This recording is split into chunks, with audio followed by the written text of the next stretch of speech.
What's going on, family? How is everybody doing? How is everybody doing? Please get your libations, everything you need to get to the show. See, that's a gavel.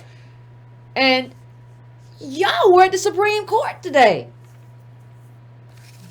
Organize yourselves before we get into it. We got to show, we got to talk about some later on. Right now, we got to celebrate. Later on, we're going to talk about some provocateurs.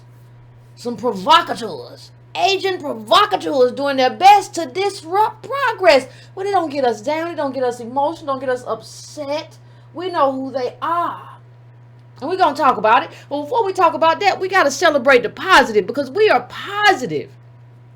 We are positive in terms of how we do things.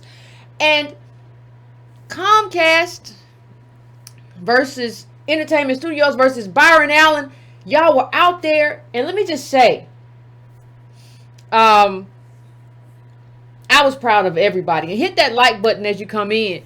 I see people flowing in right now or whatever. So hit that like button for me. Please hit the like button for me. Don't cost you nothing. Please share the video, because we got to share, and we got a lot of stuff we got to do. Please share the video. Don't cost you nothing. Subscribe to brown.com. Don't cost you nothing. Let's just look at some of the beautiful ADOS people as we go through this. But if you want to, of course, you can go to donatebrown.com, or you can go to patreon.com/ycarnell. All this other stuff is in the description. But I want to talk about what we came to talk about. And I want to make sure that everybody understands the power of this moment. The power of showing up. See, the whole news, if you were watching the news today, for the most part, there was some online news. But if you were watching the news, for the most part, they were talking about impeachment hearings and blah, blah, blah, blah. But our people, and what we were paying attention to today, was Comcast, Byron Allen, but more specifically, we were paying attention to, let's get this about what it's all about. This is not just about one person. This is about the Civil Rights Act of 1866. Let's make sure we understand that. And just to go back a little, because I know some people haven't been really paying attention. Let's just go back through it a little bit. The Civil Rights Act of 1866, enacted April 9th, 1866, was the first United States federal law to define citizenship and affirm that all citizens are equally protected by the law. It was mainly intended in the wake of the American Civil War to protect the civil rights of persons of African descent or born in the United States. This legislation was passed by Congress in 1865 and vetoed by President Andrew Johnson. In April 1866, Congress again passed the bill. Let's talk about a little bit what it said. Just a little, like, what does Otis call it? Recurring training? Yeah, let's just a little bit of that. That's all. An act to protect all persons in the United States in their civil rights and furnish the means of their vindication. The act declared that all persons born in the United States who are not subject to any foreign power are entitled to be citizens without regard of race, color, or previous condition of slavery or involuntary servitude. Just so we're clear what we're talking about, because there was a lot of Negro babble and a lot of Negro splaining, a lot of people trying to play attorney. So let's just be very clear about what we're talking about and what was at stake. We have to do that. It's necessary, because some people don't know. Wonderful to see the shirts. I don't just work through Teespring or anybody. These are shirts I packed up in my house. So this is wonderful to see these shirts on display. Everybody doing their thing. And we are an agenda. What are we, people? An agenda-driven group. Right? So this is civil rights. So this was enacted for us, even though it covers a bunch of people who were not there. That was very interesting, because it's very interesting who we saw. It's very interesting who we saw and who we didn't see. We were there for self-interested to protect our rights, but it's very interesting who we saw and who we didn't see. Now, I saw a lot of, let me just go to a quick little clip. Let me just go to a clip really quick, because I saw a lot of people there. But there are a lot of people that I didn't see, and I wonder why I didn't see them. There are a lot of people who would benefit from this, and I didn't see them. So I'm trying to figure some stuff out. I'm just trying to figure some stuff out. That's all. So hold on one second. Let me bring this up. because I want to. There was a lot of stuff I don't understand. So This is a little bit of y'all doing your thing, expressing all the rights and all the stuff like that. Let me bring up my stuff. So proud of y'all, and y'all are beautiful, and we should be proud of each other. We don't take enough time as black people loving on each other. Like, we don't take enough as ADOS just loving on each other. So, you know.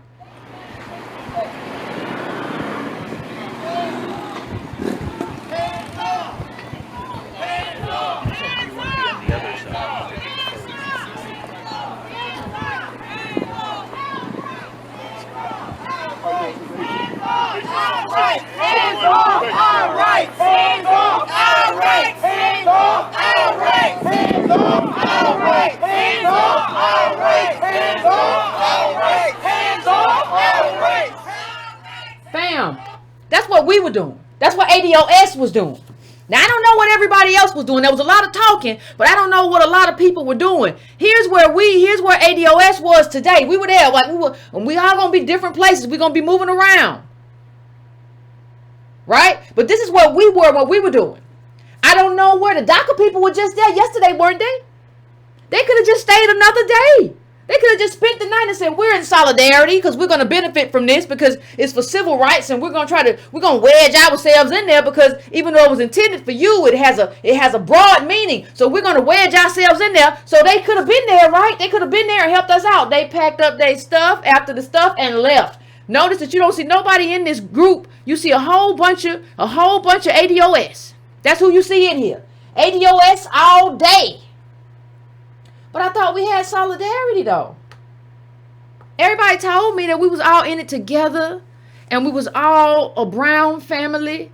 I didn't even see white women there. White women, you gonna try to use some stuff to wedge in and use the law for your civil rights, but I didn't see you there. I didn't see the LGBT community there, since that's supposed to be the new minority. I didn't see you there either. What was everybody else saying? I just saw ADOS there. I tell you what else I didn't see there. I saw a lot of ADOS posters and placards and shirts and hats. I didn't see no foundational Black American hats and shirts. What was y'all at? Y'all was at home tweeting about how y'all was mad? And how y'all was upset and this wasn't going to do nothing, no way, because Flex told me so? That's very interesting. It's all very interesting. It's very interesting who didn't show up for us, inside and outside of our community. So I want to try to figure out what everybody was doing. Did anybody even tweet about us? Did anybody say anything? Let me just go over here for 1 second. Let me find what I need to find, because I'm not going to stay on too long, because I really want to hear from people who were there today. I want to hear from y'all. What y'all got to say? What y'all got to talk about? What did you observe? What did you see? What did you think? What was the camaraderie like? What happened? These are things that I want to know about the day that just passed. I want to know what happened. I want to know what you experienced. Is that off? Yeah, that's off. I want to know all of it. And I think other people who were not there, they want to know too. But I got to find one thing. You label stuff and then you can't have C, because I can't have C. So you label stuff and then you can't have C because you can't have find it because you can't have C. But there were a whole bunch of people. I just put this up there. I didn't see anything. The Hispanic caucus, I didn't even see a tweet. Because what you have to do sometimes, even if people can't get out there, what did they say something beneficial? Did they do something beneficial? What did they do? What did they say? And then you really start to find out. Let me see. Is that it? You really start to find out. Here it is. Who is in solidarity? So I went through their Twitter, and I saw a whole bunch of stuff. I saw a whole bunch of stuff about DACA, and I saw a whole bunch of stuff about Latino. And this is awful. Latinos attacked, hate crimes have risen. And they put that in there, 41%. That's awful. But look at the specificity of this tweet. They don't say minorities. They say Latinos. They don't say minorities. We got to get specific with our rhetoric as well. But I'm looking at them trying to figure out what they was today. They left when DACA come. You could have just said, I'm gonna have another day at my hotel, and I'm gonna stay here and support my solidarity Negroes. But you're gonna try to use the law anyway. But I didn't see nobody there but ADOS. What was y'all at? Oh, this is yesterday. Trump's crew Let me get this down. Let me bring this down a little bit. Trump's cruel anti-immigrant policies. Yeah, I was doing a lot of tweeting yesterday, but none of it had to do with what we were talking about. None of it had to do with that. None of it had to do with none of that. I'm proud of a lot of people. But I think we got to see out of this that the people who we always show up for don't show up for us. And let me just say, shout out to Byron Allen too. This is from Bakara. Bakara is a mod, but she got to work tonight. But she was still out there doing her stuff for the people. And she shouted out Byron. This is what happened. She said, I think that was me. His car pulled up right in front of me. When he got out, she's saying, I yelled, ADOS are here to support you. And instead of him heading to the reporter, he came over to me to shake my hand and thank me for being there. I thanked him for bringing his case. I let him know I was handing out info on the 1866 Civil Rights Act in his case, in the Bobby Rush's letter. Listen, everybody got to understand what this is. This is ADOS standing up for ADOS. This is us being self-interested, standing up with and for each other, not for everybody, not for minorities, not in general, not for new minorities, not for brown people, not for people of color, because I didn't see none of them people out there today with me. And I said, when I say with me, I ain't talking about me, the individual. I'm talking about ADOS, because this is me. I am you, you are me. We all the same. We the same tribe. You're going to be here one day. I'm going to be over here. I'm going to be over here. You're going to be over here. Same tribe, same thing. We are the same group. We rise together and we fall together. We've talked about that. Right? Now, I want to make certain things clear as we talk about, as we have a conversation about this case. I want to make sure certain things are kind of crystal clear. Right? In terms of expectations. A lot of things could happen. Now, Byron Allen came in here on a win from the Ninth Circuit, right? That's a good thing to come in on a win as opposed to a loss. However, this is still a conservative court. Ginsburg done fell out with the flu or something. I don't know what's going on with her. She need to, if you don't get back in there. But it is what it is. What I'm trying to tell you is, please understand one thing. This is a long haul, and we're going to be doing a lot of politics in between now and then. There's a lot of stuff that has to be done in terms of politics that we talk about, because we don't ever just talk about one case. This case built up. This is a historic case, so we had to do this. This is us. But as I talk about expectations, understand that Comcast could at any time drop this case. So you have to kind of keep the pressure up, because they could drop this case. They don't have to stay there because, you know what, we want to walk away from this. They could do that. They still have options. And those options last up until the Supreme Court rules, which could be late spring, early summer. So we're going to be following this for a minute. So go to SCOTUS blog on Twitter or whatever and follow this and try to, we're going to listen to what the judges or what the justices are saying and follow this as it goes along, because this is a historic case, but this is also training, right? Because we're going to have other stuff to come before the court too. This is our kind of training field to figure out what we do, how to do it, how to figure it, how to interpret it, how to kind of discern which way the justices are leaning, all of that kind of stuff. So we in here for it. And we're going to keep the pressure on all the time. Not just this case, all the time. And we got to figure out what happens, right?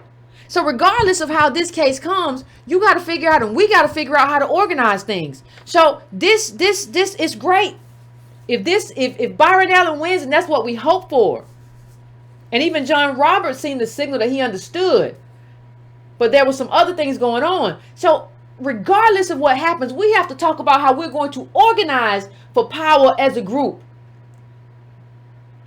And how we're going to deal with the NAACP and the Congressional Black Caucus, how we are going to function as a group, because they felt us. If y'all was on that call, I don't know who else on the NAACP call. But you could tell they felt our presence and they responded to our presence. So now that we are pivoting towards power, that's what we want. That's all we want. Power is important. We have to decide how to use it and how to organize it. So that's what we're headed to. So there's a lot that's going to come out of this, and we have to make that clear. I didn't see, there were other people I didn't see there either. It was also very interesting.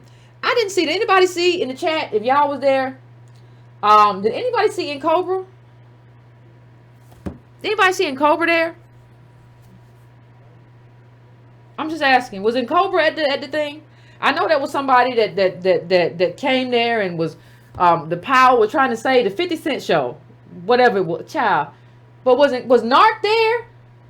Huh? All these people say they fighting for reparations, they fighting for rights, they fighting for people. They can't never put their shoes on. Y'all put y'all shoes on. Bravo. Listen, if you have never as an ADOS person or whatever congratulated yourself for what you did and what you doing,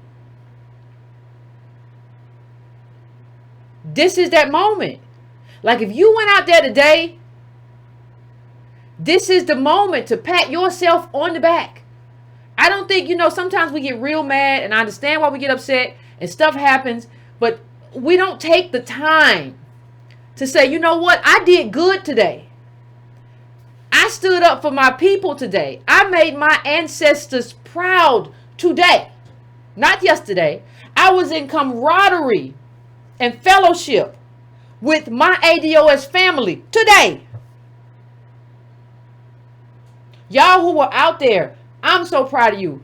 And I'm so proud of what you did. And I'm so proud of how you organized it. Everybody's going, Yvette's trying to take over. I didn't organize none of this. Y'all did all of this. Kudos. Pat yourself on the back. And those of us who you were not there, pat them on the back. We got to do it. No 1619 project was there. The 1619, I was on the New York Times. Y'all wasn't there. Y'all didn't see nobody there. Wasn't no reporter to go and talk about that. We're just going to talk about race in the past as opposed to the race right now. 1866, that is what we're writing about. So y'all just going to write about it, but you're not going to show up. You're not going to do no articles about it. I didn't see you out there either. I was looking in the pictures of all the ADOS people that they put up, but I didn't see none of that. Where was everybody at? I'm trying to figure it out. I'm just trying to figure it out.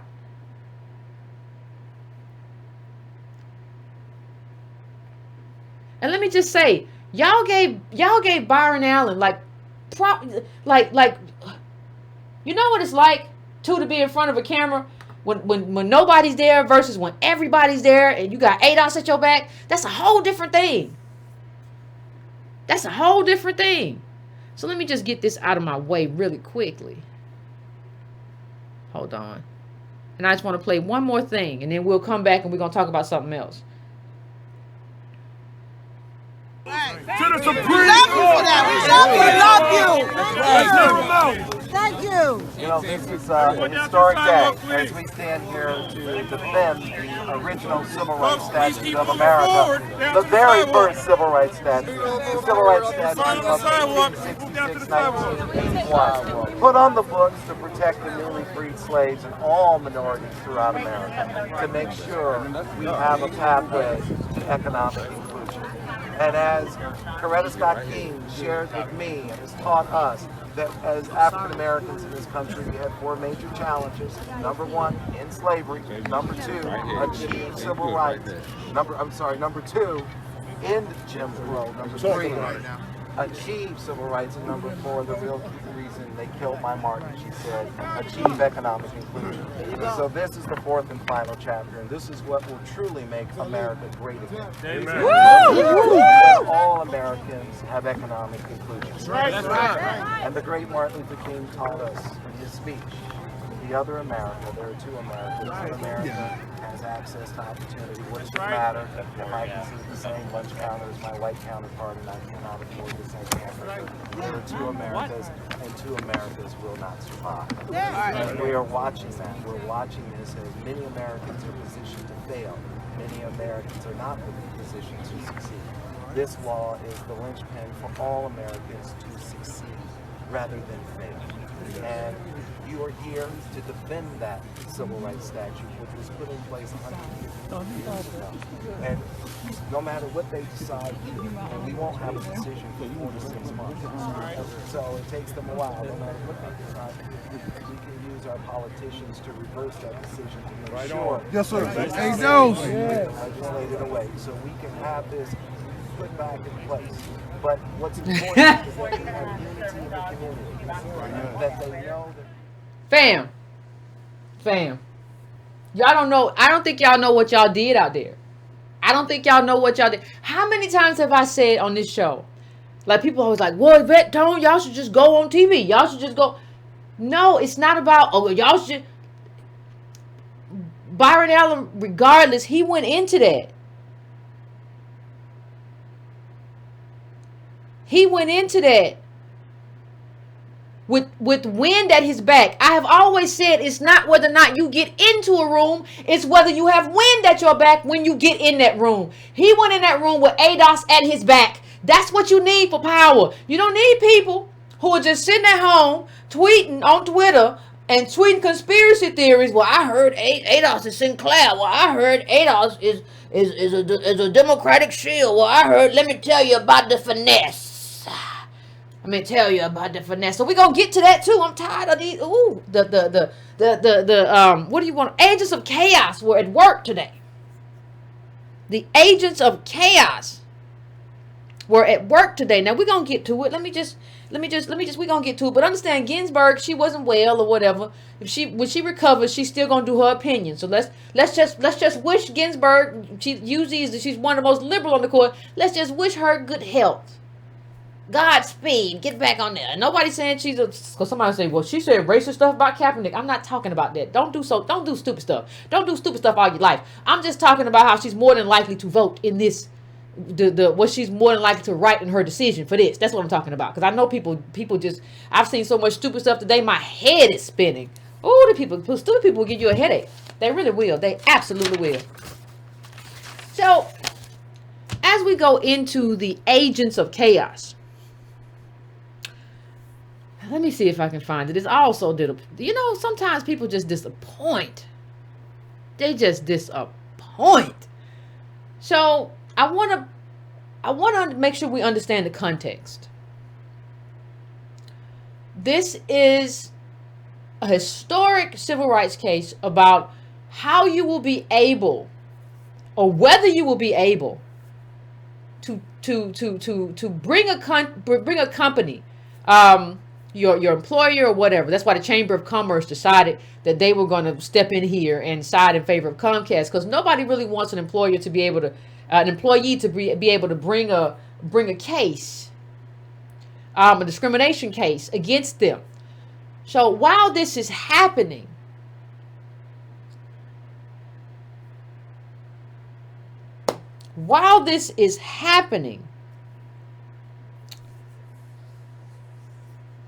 agents of chaos fly into action. Now, before we go into that, I want to just say to you, you have to ask yourself the day before. Like, this started happening the day before. Understand, if you are on code, you say, whatever I got going on, we're going to deal with it. I'm going to let this go. I'm going to let this get some attention. Let this get some shine. Instead of doing that, we had agent provocateurs like your boy Flex, spreading all kinds of conspiracy theories. None of them proven. And I don't think he slept last night, because they were all through the night. It was an evolution of conspiracy theories. A lot of them were targeting me and my sexuality or whatever. But I don't know how some of y'all call another man as a man King Flex, and you want to talk about me. But I ain't going to talk about that. That's not my issue. So let me just go to the first one. Someone tries to bring him back to life. He says, nah, big homie. This is what he's saying to what the man y'all call Flex. What's wrong with y'all? You knew Carnell was LGBT when you said you supported her at the time. Now, since you fall out, is something all of a sudden wrong with it? Yeah, you did get brand new, Flex. So what's wrong with being LGBT? So you're trying to throw shade. You're trying to throw a whole bunch of shade about something that got nothing to do with nothing. Flex? Except for the fact that there's a problem. I did a whole video, Flex. I did a whole video, Flex, about how the LGBT movement is co-opting the rights and not in solidarity with ADOS. I did a whole video about that. I don't know what's going on. I don't know who's confused anymore. But those of you who are confused, please, please, please, please, please, take a moment. Just take a moment. It won't take long. Just take a moment to find that video and see what I said in that video about how the LGBT movement was shoehorned. I had a whole thing about how they were shoehorned because they had a case recently too, a Supreme Court case, and they were trying to use civil rights law. And I said that was all of that, the women, all of that stuff was added in. And then I talked about LGBT and how they should do their own law and how they're shoehorning into what we're trying to do. I don't know if that sounds like, at least to me, if you're trying to get in terms of trying to wiggle and waggle your way in, it would just seem to me that you would wiggle and waggle your way in by kind of being on their side. On this show, I have always talked about ADOS first. That is the thing that holds us all together. That is the tie that binds us, that we are ADOS. That is the tie that binds us together. We might be everything else. I don't care what you are. You a woman, you a man, you gay, you lesbian, you this, you that. It don't matter. The thing that you like robots, and you an engineer, and you a garbage collector, whatever. It don't matter. The thing that ties us together is our bottom castness, and that extends all the way to slavery. I have always maintained that. So that dog don't hunt. If you had watched me, see, the thing is, Flex, you have kind of been on this space of talking about and co-opting the language of ADOS and supporting ADOS. But what I'm seeing now is that you probably never watched the videos. You watched the videos enough to get the language, but you didn't really digest the information. And that's going to be a problem for you going forward. Because you don't know how to make the arguments. You don't know which arguments to make. And you should have went to bed last night. I woke up bright-eyed and bushy-tailed. So that's going to be a problem for you. There's going to be a lot of problems. Let's just go all the way through them. So it did. He kept going. So we talked about that. Let's just talk about what happens with people when these kind of agents of chaos. Let's talk about the agents of chaos. Now, this is the second thing. Let's talk about the second thing. I respect Byron Allen as a businessman, but when Byron was on the Breakfast Club, you dig, recently talking like Malcolm X, that raised a major flag. Hold on. Why didn't you say it raised a major flag? Like if it raised, first of all, he wasn't sounding like Malcolm X. Go look at the Breakfast Club interview. I don't think Byron ever sounded like Malcolm X. And if you go back 2-3 years ago, he's saying the same thing on Antonio's show, on Antonio's interview that Antonio did with him. So what are you talking about? You don't pay attention. What are you talking about? So, but when Byron was on the Breakfast Club recently talking like Malcolm X, that raised a major flag. Byron has never talked that pro-black before. Now we see what the whole game was, you dig? How many black shows or movies does he currently have? Then somebody's like, oh, well, here we go. Looks like he's had a few over the years that he's created. Well, there go another dog that didn't hunt right. Then somebody else came in and said something else. Hold on, let me move this over and bring it up a little bit. Byron Allen made a $20 million bid for Nate Parker's Birth of a Nation. That shows some effort. So you showing that he's done black stuff. He's bought black stuff, and he tried to do, he tried to get this movie, which might have been a blessing in disguise, and considering what happened without a controversy. He says an effort. An effort. An effort. That's all you have is an effort. You don't have nothing else? You just got an effort? Let me just say one thing. Hold on one second. Hold on one second for me. wait. Because he says, you know, the law. There were a lot over the course of this night, where he was like up all night. Over the course of his night, he found a bunch of different defenses, and he just kept trying them on. He tried them on and tried them on and tried them on. And tried them on and tried them on and tried them on. Well, he ain't did no black movies. You know, I see the finesse that y'all doing.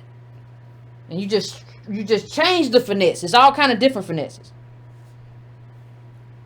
So let me just go. I'm just gonna go through the list, because this is just some silly business. So then he says, then after that, when the guy says he's had movies, he's had black shows, and he's had, you know, he tried to get black movies, he said, that's why the key word was currently. You dig? Currently, that's semantics. That's semantics, brother. Considering he was the one who started the bidding for the Nat Turner film, for the film for Nate Parker, to command the first $20 million purchase price for the indie film. He's done plenty behind the scenes that most people never knew about. That's true. But even if it wasn't true, understand, even if it was absolutely not true, what are you going to do about your civil rights? The Civil Rights Act of 1866, even if that were not true, and it is, what are you going to do? Put Byron aside. This is about civil rights. This is what I mean. We have to get to the point where we are going to be led by serious people. This man threw a temper tantrum all day because he had gotten caught up in his own grift. So I got caught up in my own grift, and instead of saying, hey, you know what? I'm a grifter. I grifted too much. I grifted too far and too long. I'm finna dip out. You dig? He went over here and made a mess and created conspiracy theories. You have to ask yourself, and I'm asking all the Tariq Nasheed followers, what are you doing? Because this man, he wants to tear apart everything that we're doing, but he doesn't have any kind of solution for you. The only thing he's going to tell you is watch another documentary. We're trying to figure out how to do this thing politically, how to organize, how to get power. We have people at the Supreme Court, and we're going to keep pushing legislatively. We're going to keep pushing for reparations. We're going to keep pushing for a black agenda. What is this man doing? At a certain point, you have to ask yourself, am I going to get serious? He made up four. I've gone through what? 2 conspiracy theories. Okay, let me go to another one. Let's keep going. So when that didn't work, what he said is, oh, well, hey, ring, boys, Watkins, can I, listen, man, I'm in a bit of a pickle. I'm in a bit of a jive. Can you do me a favor and say some of that slick talk you say about Yvette sometime? Give me a little slick talk, boys. And boys, he always runs into a buzzsaw. So boys tweeted, you gotta love people who claim the ADOS movement has no leader. Then one of the leaders gets mad at Tariq Nasheed for holding an FBA conference. Black people can't have more than one conference. People need to stop trying to monopolize the movement. It's oppressive. But then something funny happened. Then some funny business happened.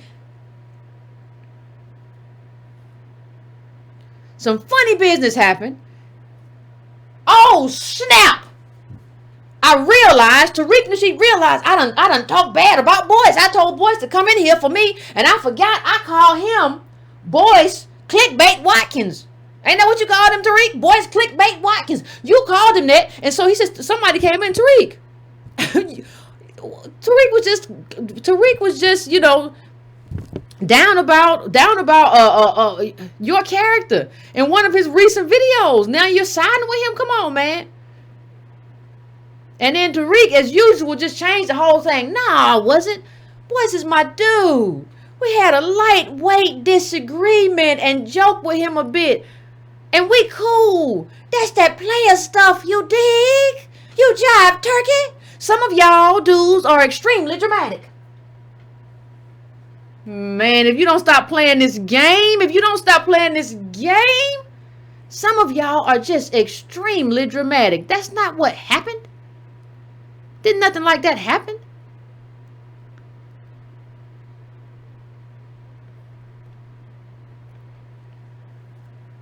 Nothing like that. I don't know what you're talking about. We was just chilling and teasing. Or more like, I know Yvette don't mess with boys, so I'm going to just do this to side with her for a little while, because in a minute I got to do a conference and I'm going to try to get that bag. And so I got to throw you away for a little while, boys, because you know I got to get the bag, and Yvette's kind of what's popping, or the black agenda that they got what's popping. Yeah, okay. And then he did Meet the Blacks. It wasn't Meet the Blacks headed to theaters. Who was that? Who did that? Was Mike Epps? It's all very interesting. Who did that? Wasn't that Byron? He ain't had nothing. Nothing for the Negroes.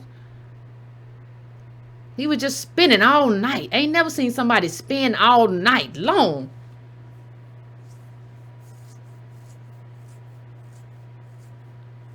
He put out, it was a Mike Epps movie that he put out, that Byron put out when no one else would.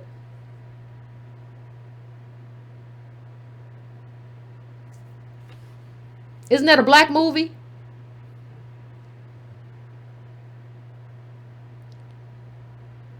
And Byron, and whether you like Byron or not, 100% black owned. He's 100. He owns all this stuff. No, ain't no well maybe or whatever. No, he owns all of it. I don't know. So let's just keep going, because I said I wanted to get off enough time to like let everybody have a conversation. Let me see if I want to put this one up. What is this one? Which conspiracy was this? Oh, this is the next one. Okay, so we had the LGBT, and why should we support him? He did nothing for black. He did no black content. And then the next one was, while Tariq was up spinning, was civil rights don't matter. All over, civil rights don't matter. This case ain't gonna make or break black society. This is another fear tactic they are using to get us to support Democrats without getting into any tangibles. Here's a question I have, though. Tariq, you said you're not political and you're just really about the culture. So what are you talking about tangibles for? But then you say that like this civil rights case doesn't matter, as if you know. Did you graduate middle school? I don't know what you did, because somebody told me that's not your name. I don't know anything about you. But did you graduate middle school? Like, how are you? We have actual. Let me bring this up. Let me bring this up.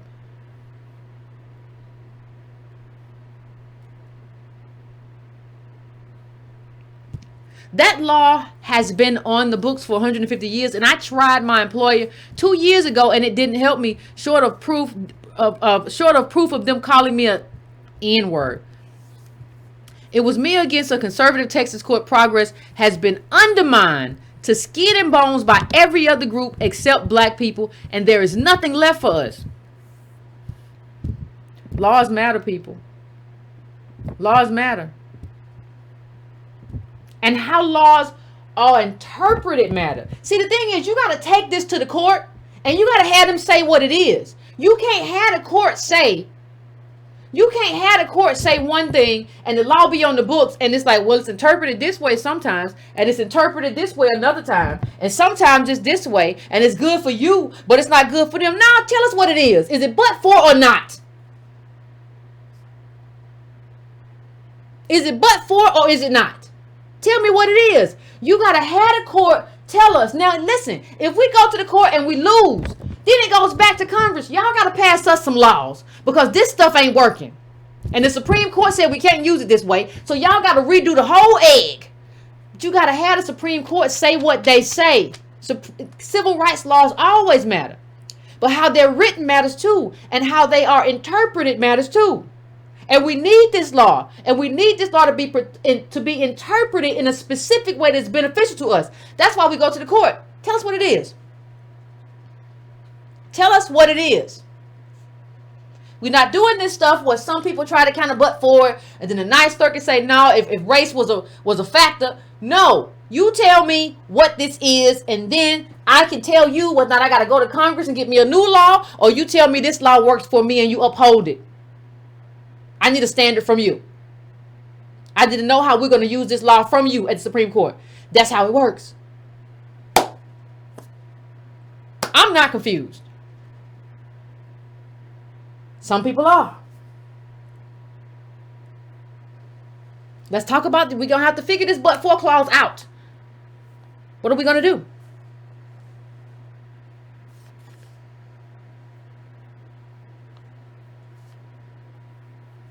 What are we going to do? But you can't get that unless you have somebody who owns their own stuff and has millions of dollars to hire the right attorneys. That's how you get it to the Supreme Court. And what you do as an ADOS person, you support that because you want your stuff in the Supreme Court. Win or lose, you want it there, because if you win, that's great. And if they side and we say, yeah, that's the standard we're going to use, that's great. If not, you go back to Congress. Write me a law. And you know what? Write me a better law than the one you wrote before, because everybody's in this one and we still bottom cast. We're going to do a whole new thing. But they got to do it. But I mean, it's easier to just, you know, what's that like? Conspiracy? What's it like? Theory number 3? Oh, that was the other conspiratorial thing. This is my understanding as well. I heard he is being used as a front man for CBS. That's like 4 theories, my dude. What's his real name? I heard that too. That's like 4 theories, my dude. In the sum of a night, you have had like me and the LGBT movement, and civil rights don't matter, and now it's CBS. How many theories you gonna have? And everybody's. Let me just go back to one point while I'm talking. We gotta learn to consult people who know stuff. Tariq ain't proof he know nothing about nothing. It's incredibly hard. This is from a Yahoo article, Yahoo Finance. But let me just put this quote up. It's incredibly hard for a plaintiff to win a race discrimination case.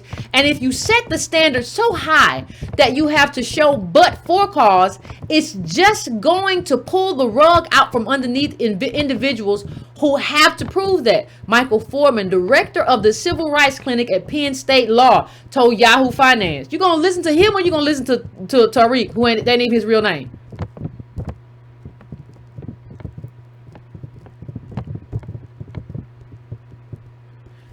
Presumably, a defendant can say, well, maybe we said discriminatory things, but there was a mixed motive. We also had an economic motive. The former slave owners had mixed motives too, said University of Hawaii at Manoa Law School Dean and Professor Avi Sorfa, referring to the fact that Section 1981 was passed in part to stop discrimination against free slaves. So at a certain point, you have to ask yourself, we all have to ask ourselves, who are we going to listen to? This man was online the past 24 to 36 hours just making up stuff. He done made up a bunch of different theories about what it is. And I got a side eye for some of you, especially some of you who have your own YouTube channels who decide to come in and co-sign for him. You better walk that back. Because I don't know what's going on with you, because you're not making sense. See, I think we're going to have to start understanding when people are not right. It's going to be a lot of this stuff going on. There's a lot of people that wanted to be hip hop stars, that want to be celebrities, that wanted to be next to Puff Daddy and all that stuff, and that's not happening for them. And they got to find a way to get the bag, and they don't care if they destroy the Civil Rights Act or they destroy your life or whatever to get it. They don't care. You think he cares about you and what happens to your life, whatnot you can sue? He don't have a job. He just used this stuff, like his movies or whatever. That stuff's gonna run out. He need a new grift, man. And he doesn't care. He doesn't care if he torpedoes everything that we're doing. You gotta stay away from these sloppy, reckless people. They will ruin everything. And I don't think we're prepared to cut people off. You got people saying, well, it's one side. I told y'all. I said, no, you got to go. You going to do FBA. Build your own stuff, though. Hold your own nuts, Tariq. Build your own stuff. Don't mimic me. Don't parrot me. Don't parrot Antonio. Come up with some political plan all of your own. How you going to get us free? Come up with it. I want to see it. Come up with it. Do it. Don't piggyback me to get you gripped on. Don't piggyback me to get your next check and throw a conference. Well, you just going to sell all your videos and DVDs. Your conference sounds more like a funnel to make money than anything that's going to be helpful to ADOS in terms of systemic oppression and racism. And make no mistake, family, what we face is systemic oppression. It's multi-generational. It's not going to be helped by showing up to a conference where somebody just has a bunch of their DVDs and somebody's promoting their next thing and somebody's charged you to take a picture with somebody.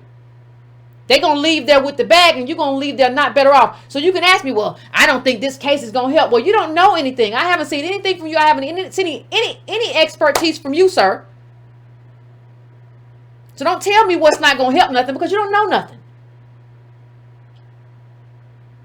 But what are you going to do except throw a conference where y'all can chill out and do whatever? Right? And then let me just go to the... And some of this came from, Lord have mercy, Judge Joe Brown. We got a TV judge in the building who talking about all this stuff. And somebody gave him the business. And I'll get to that in a minute. But CBS, he said this was a CBS thing. And a CBS and Byron Allen is fronting for CBS. I tried for at least 15 minutes to understand what theory he was describing. And it didn't make no sense.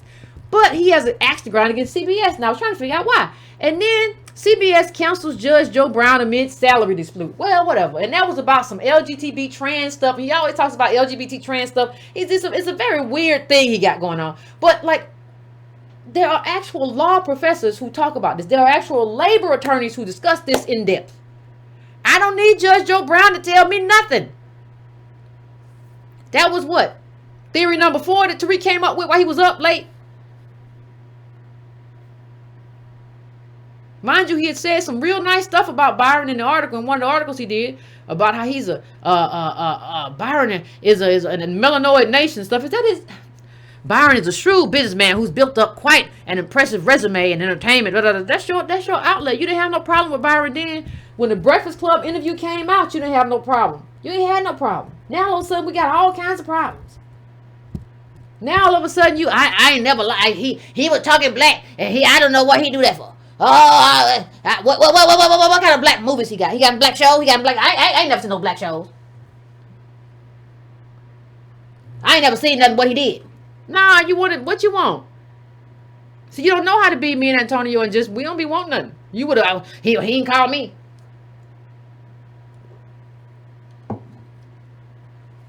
Why he ain't say nothing to me? And then a labor attorney tried to tell you that you're wrong. And shout out to you.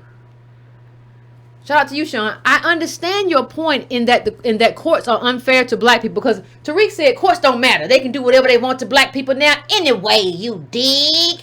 He said, I understand your point in that the courts are unfair to black people. However, as an experienced labor law attorney, I can say your statement is legally and factually wrong.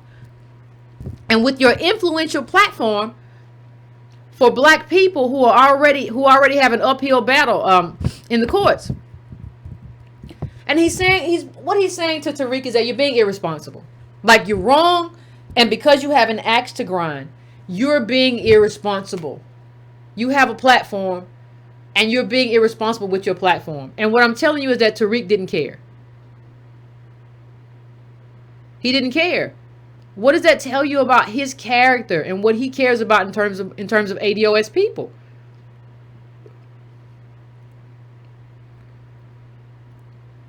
And he said this. He said, Tariq, with all due respect, and just so we're clear, see, he said, are you saying are you saying that if Comcast wins in having the U.S. Supreme Court raise the burden of proof of discrimination cases to a but-for standard, this will have no real impact on black people? If so, what is your base? He don't have no basis. He's just talking. He's just upset. People like this can't lead you anywhere. I really don't understand. And I don't understand why we don't understand that these people like Tariq, they can't, or whatever his real name is, I don't know. They can't lead us anywhere. And I'm trying to find one other thing. because they don't have a solution. His solution is watch, not organize and go to the Supreme Court, or not organize and do a conference that, well, I don't get a bag, but I do black politics. No, that's not your thing. You just want to do something when you get the bag. And I think you really showed out these last few days. And the last theory was, they done got co-opted by the Democrats. See? I told y'all, it's a Democratic finesse. It's a Democratic finesse. You dig? Except for a few things, Tariq. See, the man who's still, head of the DNC and Democratic Party, the Democratic Party, the head of the DNC. You know what the DNC is, Tariq? Antonio Moore blasted that man. Head of the Democratic Party, Antonio Moore blasted that man. And don't say, well, that was a while ago. That was 2017. That one. He's still there though. He's still in power at the DNC. And Antonio blasted him. You gotta make it make sense. Antonio Moore, Tom Perez, chair of the DNC, also oversaw high African American unemployment and the rise of Uber. Go read that article. You'll see.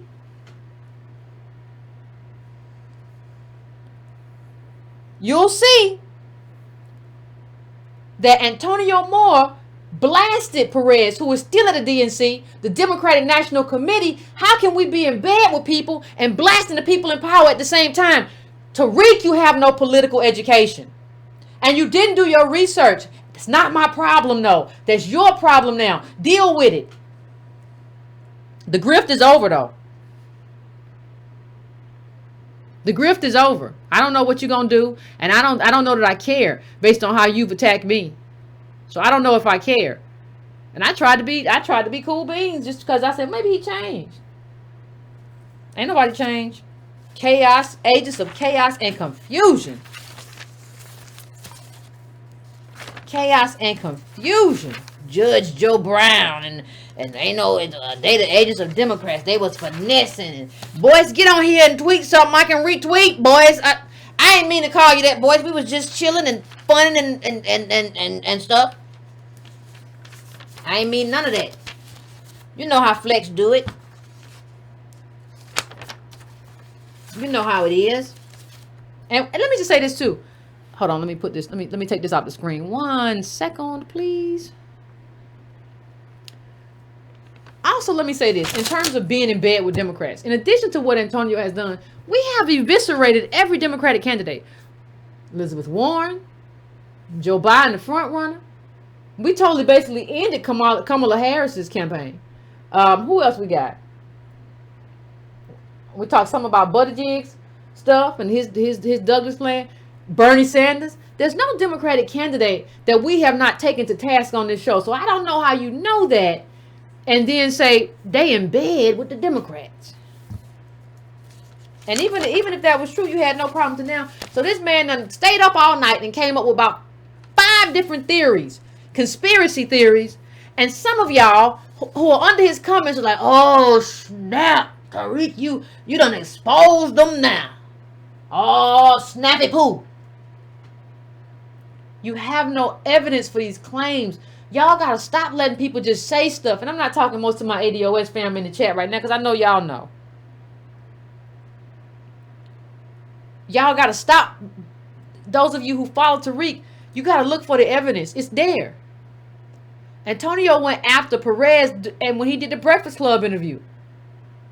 How do you slam people and then somebody says they finessing for the Democrats? We told you to vote down ticket, down ballot Democrat. But what that means is what we also said is if there's nobody on the ballot who's a Democrat who's good for you, just write in ADOS all the way down.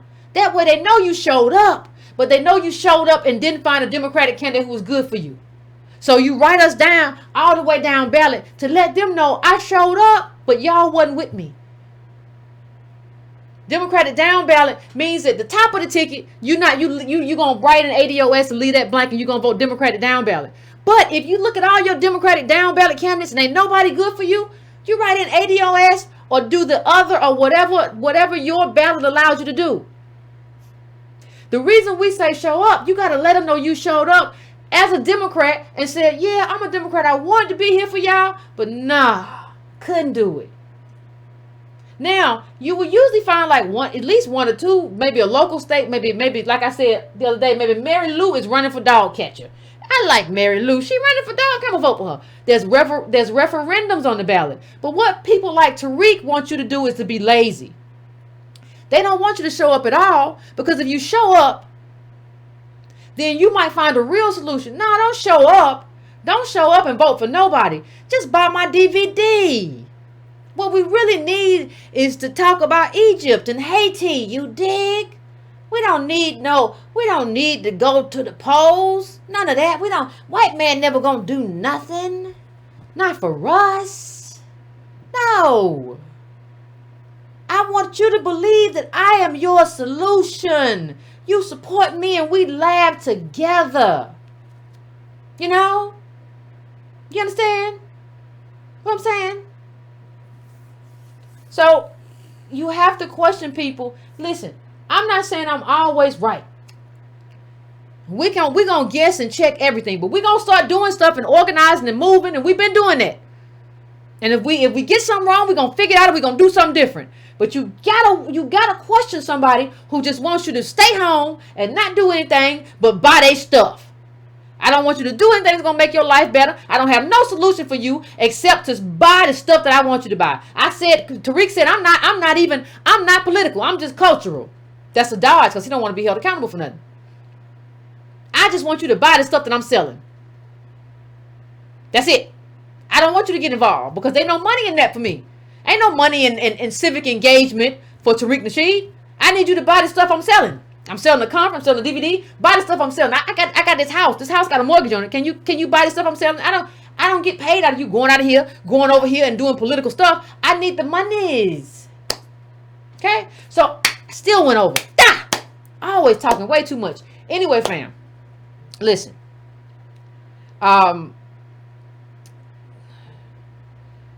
You know,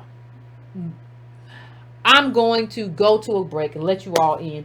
Let you all have the conversation. I want to hear, please call in if you were out at the Supreme Court today and let me know what happened, what it felt like, what you saw, what you observed, any interesting stories, and, you know, just why you went out too.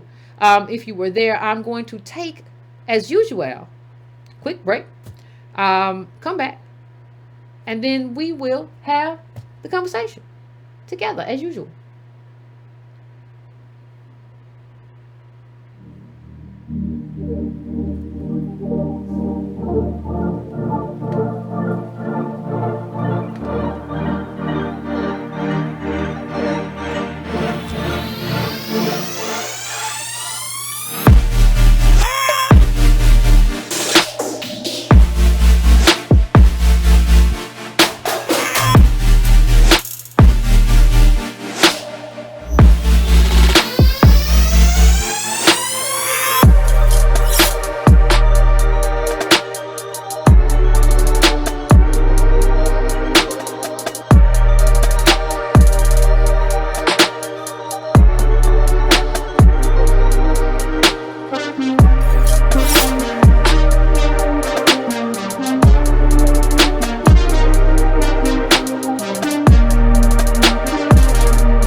fam. We are back. If you go, hold on. If you go to Tariq Nasheed's page right now, and this is, I want to say this very specifically to those of you who were at the Supreme Court today. He has made up another lie. He has said that he done paid his auntie on his daddy's side to say that we were paid provocateurs. Understand that what you're looking at is a man who is told like 6 lies in 24 hours. There is no lie he will not tell to protect his money.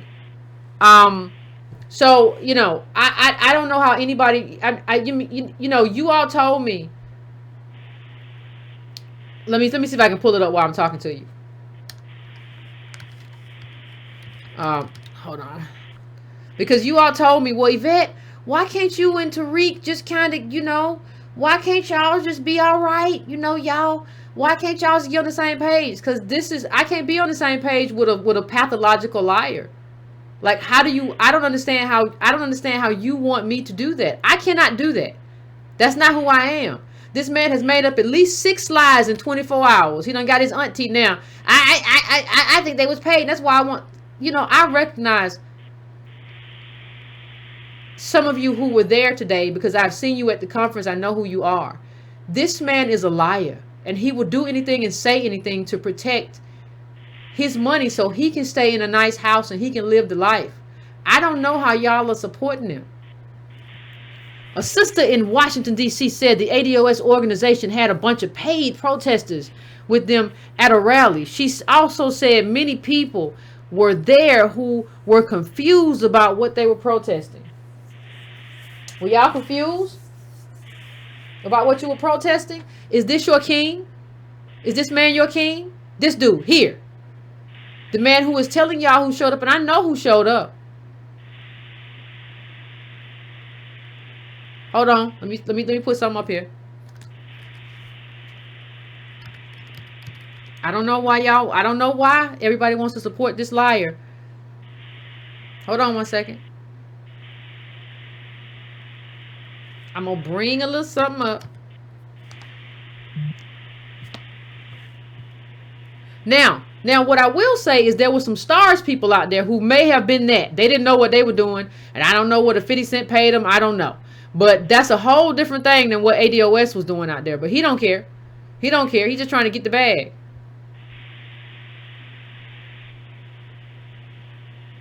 Somebody said, this is crazy. I guess we use all our $15 conference ticket money. The people there were black ADOS voters. This is a joke. Show me a check. This guy is rambling, and y'all told me to talk to him sanely. How much did we pay them to come from Philly? We know where everybody came from. Calm down, fam.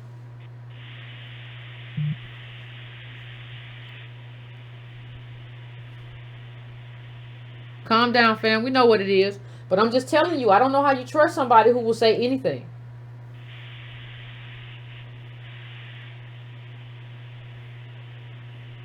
Now, I don't know what those stars and power people were there, because somebody told me they jumped in front of ADOS at a moment and they didn't know what they were doing. They were just like, maybe 50 paid y'all to come down. I don't know. But like, for some people, the grift is real. So anyway, we're going to go to the phones. Everybody I want to try to get as many people in today as I can. Please make your comments as concise as you can. And I'm not trying to be rude or anything. I just want to get people in and out. So I'm going to 301-6, 301, because I got a couple of 301s. 3016, I'm coming to you. 3016. Hey, how you doing, Yvette? It's Rasheed from Maryland, ADOS. What's going on, Rasheed? How's everything with you? Hey, what's up? Everything's going good. So I'm glad I'm the first caller because I showed up to the Supreme Court. I got up there at 7:45 a.m. So early. I joined the line at about 8 o'clock. I went to Liberty and whatever the adjacent street was to meet up with the street team. I missed them, unfortunately. So, you know, I posted that picture, that group picture of them, because I was missing the picture. I was super salty, but I love the fam anyway. So I was in line. The line there were 2 lines. There was a 3-minute line and an all-day line. I asked a few of the people that were in line, you know, about what was happening and what they thought about it. honestly, the majority of the white folks that were in line, they didn't really seem to understand what was going on. They seemed to have all been there for like a spectacle. It was kind of weird. It was like they were just there to watch, some TV or something. And but I would say like maybe like 30 or so black folks that were in the line that were just ADOS. We were chanting with the street team when they were saying "Break up Comcast." Okay. So, we was everywhere. Then let me ask you a question. Let me ask you a question, Carla. Let me ask you one question. And I'm gonna let you finish. I'm gonna let you go on. But I want to ask you a question. Did I pay you, or did Antonio pay you to go to the Supreme Court? Nah, fam. Ain't nobody pay us. I changed around. I have a job where I'm able to adjust my schedule a little bit, so I'm going to be working this Saturday. And I also put in a half day today just to make sure that my work was completely done and everything. So, I went out there on my own accord. It was just us. Nobody instructed us. Nobody said anything to us about, hey, we're going to give you some money on the back end if you do this, that, and third. Nah, it was on our own time. And I'm happy to say that we had an entire street. We had the whole fam out there. We had fam from Philly out there. We had fam from Virginia, D.C., Maryland. We had people from all over the I don't know what a fourth state area is. I know tri-state area, but I don't know what to say from Philly, them included. But we had fam from everywhere. Nothing like that happened. Let me ask you a question. What was the weather like out there today? It was cold as hell. It was cold as hell. Hey, I saw a brother out there. I don't know if you guys saw it in my, in the videos or in the pictures I posted underneath of your request for us to just push up the pictures. Okay. But there was a brother out there with a whole slave guard on it. He was talking about ADOS by the fountain before the police came up and made him leave. And they were citing some type of law that they couldn't really cite. They were telling him that you couldn't make a spectacle of yourself, and he's like, I'm just walking. And this thing, he said he's just walking, and that's what he just walks in. So that was pretty funny. Well, But no, they ain't like that. Well, let me ask you another question. Like you said, you came, you didn't get paid, you did your thing, and I salute you. But let me just ask this: how does it make you feel that Tariq Nasheed is spreading this rumor that like y'all was like paid to go out there? Oh my God, this is ridiculous. This is foolishness from a damn fool. I posted right underneath his video a picture of Dr. Evil when he was like lasers. Because Tariq Nasheed was like there was zero pushback when the Revolt conference happened. I posted 3 Tones videos that immediately addressed the Revolt conference, what was happening, the price, the people who were speaking, all that good stuff. And when Killer Mike gave him a shout out, I was like, what are you talking about? You look like an idiot saying that that the ADOS group didn't give any pushback to the Revolt Summit. And then we were in the comment section when the revolt was happening. Yeah. And then remember, they were saying that they had talked about reparations. And the only thing they said about reparations was when T.I. said reparations and so on and so forth. And Tone corrected them and was like, no, you say it with your chest and you don't say it at all. Yeah, I remember. This is just ignorance. I remember. This is ignorance from somebody who's talking about foundational Black Americans and this, that, and the third. And at first I was like, okay, you want to do your own thing right there, but you want to pull more people in that might not want to admit that they're descendants of slaves. Some Black people want to, they just want to disassociate themselves from history because they got, a lot of issues with slavery. And I'm like, okay, everyone handles trauma differently. But, nah, this is ignorance. This is ignorance from this guy. He needs to take a second, sit down and swallow his pride. Yeah, well, I think it's too late for that. But I want to thank you, Colin. I'm gonna jump off the line, but I want to say thank you for posting my video. Appreciate you. I ain't gonna change my.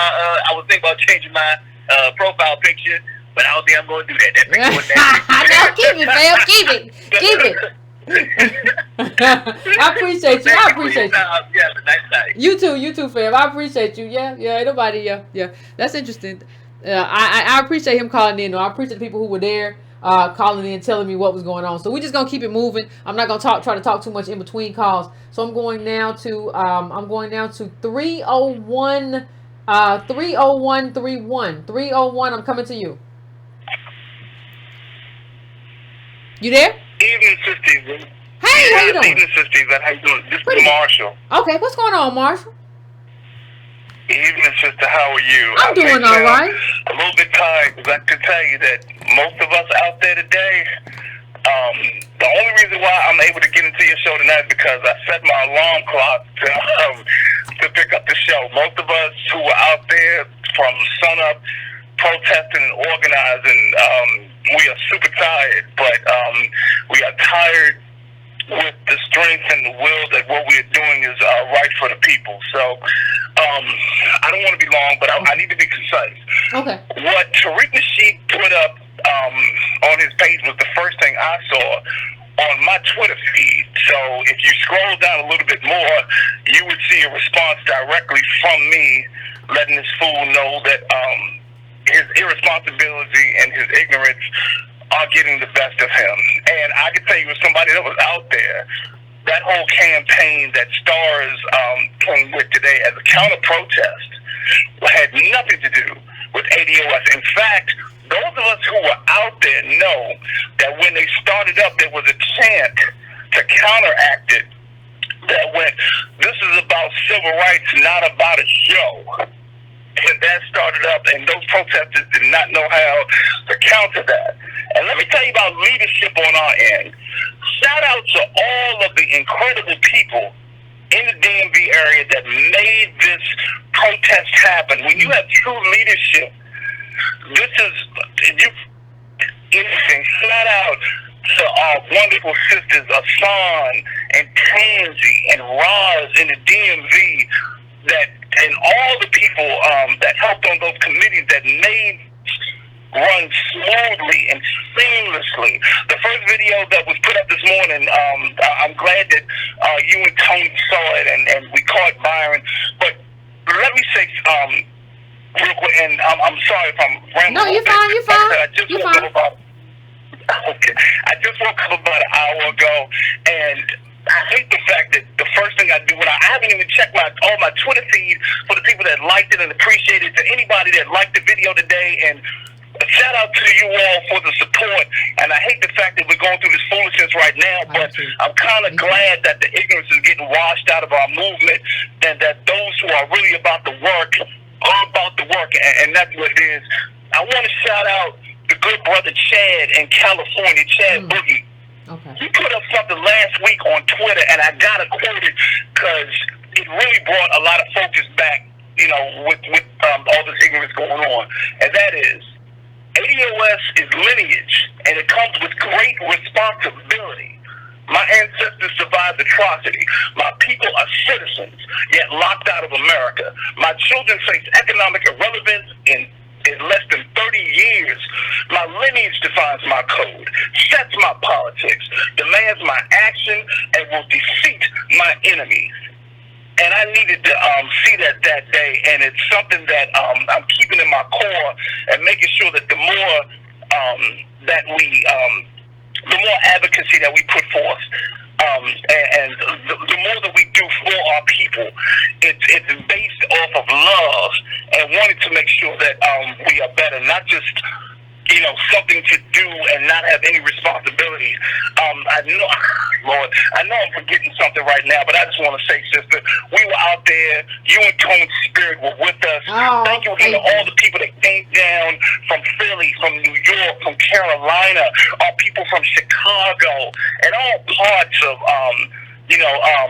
America who came here and showed out at the Supreme Court. And shout out to everybody that went inside and saw it, but we froze our butt off in the morning. we were cold, but we were out there. But let me ask you a question, fam. Anybody else calls in the night, who did it, know that yeah. There was this supreme. It was love. It was like a little mini family reunion from the conference and HR 40. The people that were there, and don't get distracted by the ignorance, y'all. And I agree, fam. I agree. Don't get distracted by the ignorance, but you need to realize who you have to cut off. But let me just ask you a question, fam. Yeah. Like you did this, you went out and you protested, you was at the Supreme Court, Byron, the Civil Rights Act 866, and you get home and you realize that Tariq Nasheed is saying that like y'all were paid protesters. How does that make you feel? It made me feel horrible. Do you understand, those of us that took weeks to plan this, to make sure there weren't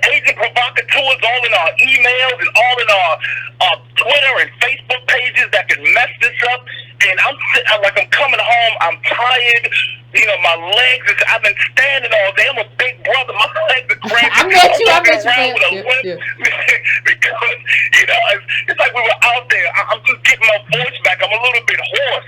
And you know, I'm trying to not be so passionate when I'm yelling in the phone to not yell, but that really pissed me off that he could post this. And like I said, if you scroll a little bit further down, you know, I checked that, brother, and I can't stand this ignorance. To my brother, hey, Fowler, if you're listening to this, if you see this, brother, get that retract.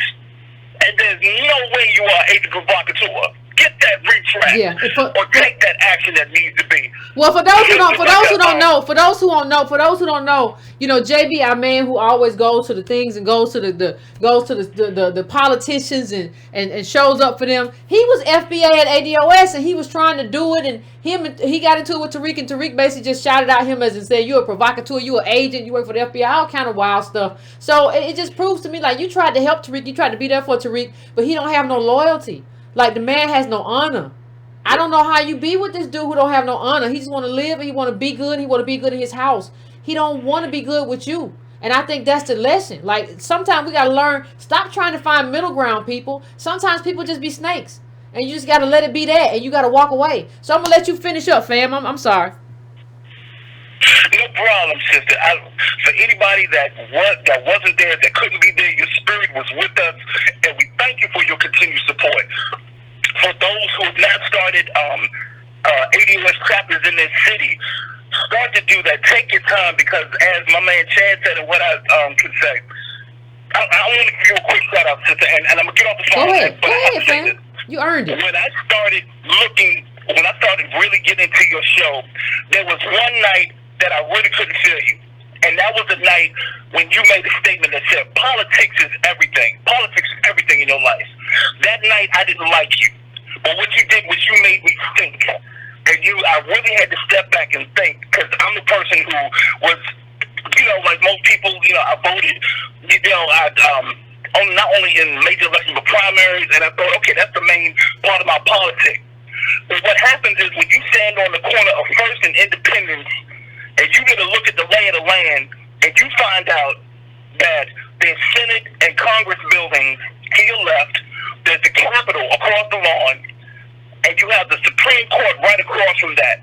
And on that one corner, on that one strip, you have to understand that in those buildings, politics is played on your life every day. And if you are connected to it, you'll get played. Yep. And so those who feel as though they don't want to get political, who just want to be FBA and stand back and just lean on culture and not have any responsibility, you're fighting a losing battle. Get organized, people. Get political. Sister, I love you. If Tony's listening tonight, brother, we love you. And your spirit was there with us. Thank you for the information. Thank you for making us knowledgeable about this case and what we need to do. I love you. I'm going back to sleep. Shout out to ADOS. I love you. Sleep good, fam. You deserve a good night's rest, man. You deserve that. You deserve all of that. I appreciate it, and I appreciate you, and I appreciate everybody who was out there. But yeah, your life is political. Those buildings, like, I used to work there. Like, once you go there and you see it, you be like, man, this is everything. Like, they determine our whole lives, and they set stuff. They set the game. This is how they set the chess pieces and stuff over here. It's what it is. But some people just want you to stay home and buy merch. Okay? So, like, everybody got to make a choice, and you can't fence straddle. You see what it is. He's revealed himself. He got Auntie Rowena to do a video, and it was probably on the Power people, not ADOS. This man has revealed himself. Come on, like, you can't be like, well, it's him and it's he makes it. No, he don't. This is his sixth theory. This is sixth made up story about ADOS. How long are you riding with this dude? People out here, man, come on. I'm going to my next call. I am going to, who should I go? I'm trying to see if any of these numbers are numbers from. Anyway, I have to go down the line. I'm going to 206. 206, what's your name? Where you calling from? What's on your mind? What's up, sister? Yvette? It's your man Mark Black from Black Outcast Media. What's going on? You dig? Hey, right, sister, you dig? No, for real though. Before I even say anything, I want to thank all of the brothers and sisters that was out there today standing in my stead. I couldn't be there, right? I was on the West Coast, couldn't afford to be out there, right? But y'all went out there and y'all took that for me, and my gratitude is beyond words. Thank all of you for your hard work, for your efforts in standing up for, you know, even the least bit of legislation. We need it all, right? So thank you, all of you. Yvette, you well know, I follow all of this stuff pretty close, you know, with he who shall not be named at this point. And I gotta say that he made it easy. He made it easy for us to be able to differentiate between those who was really about going after the tangibles and those who were just simply talking about tangibles. Because at the end of the day, there's one question, just simply one, right? No shade, no snapping, right? No roasting, just one question that we have asked that he will fail to answer because he cannot. And that is simply this. It's not our agenda. What's yours? Oh. I mean, it's a simple thing, right? Like, you would think that with all of this, you know, intellect and understanding of white supremacy and all this stuff that he's got, right, that he would be able to answer. He would be able to answer that question, right? He would be able to say, "Oh yeah, here's my specific agenda." But you know what? This is what I say: let him do it for the cause. You dig? Right? In the meantime, and in between time, we're going to get out here and put in the work like we always do. You know what I'm saying? And one last thing that I want to say is this. Fam, with all the moves we've been making, all the things that we've been doing all across this country, new people are coming in all the time. I recognize that there's many of us who've been watching Yvette since way back in boys' days with irony and all of that. And we picked up on a lot of things, but we have to make sure to continue to extend grace and patience in our interactions with people online and offline. There's a lot of stuff that people ain't going to know.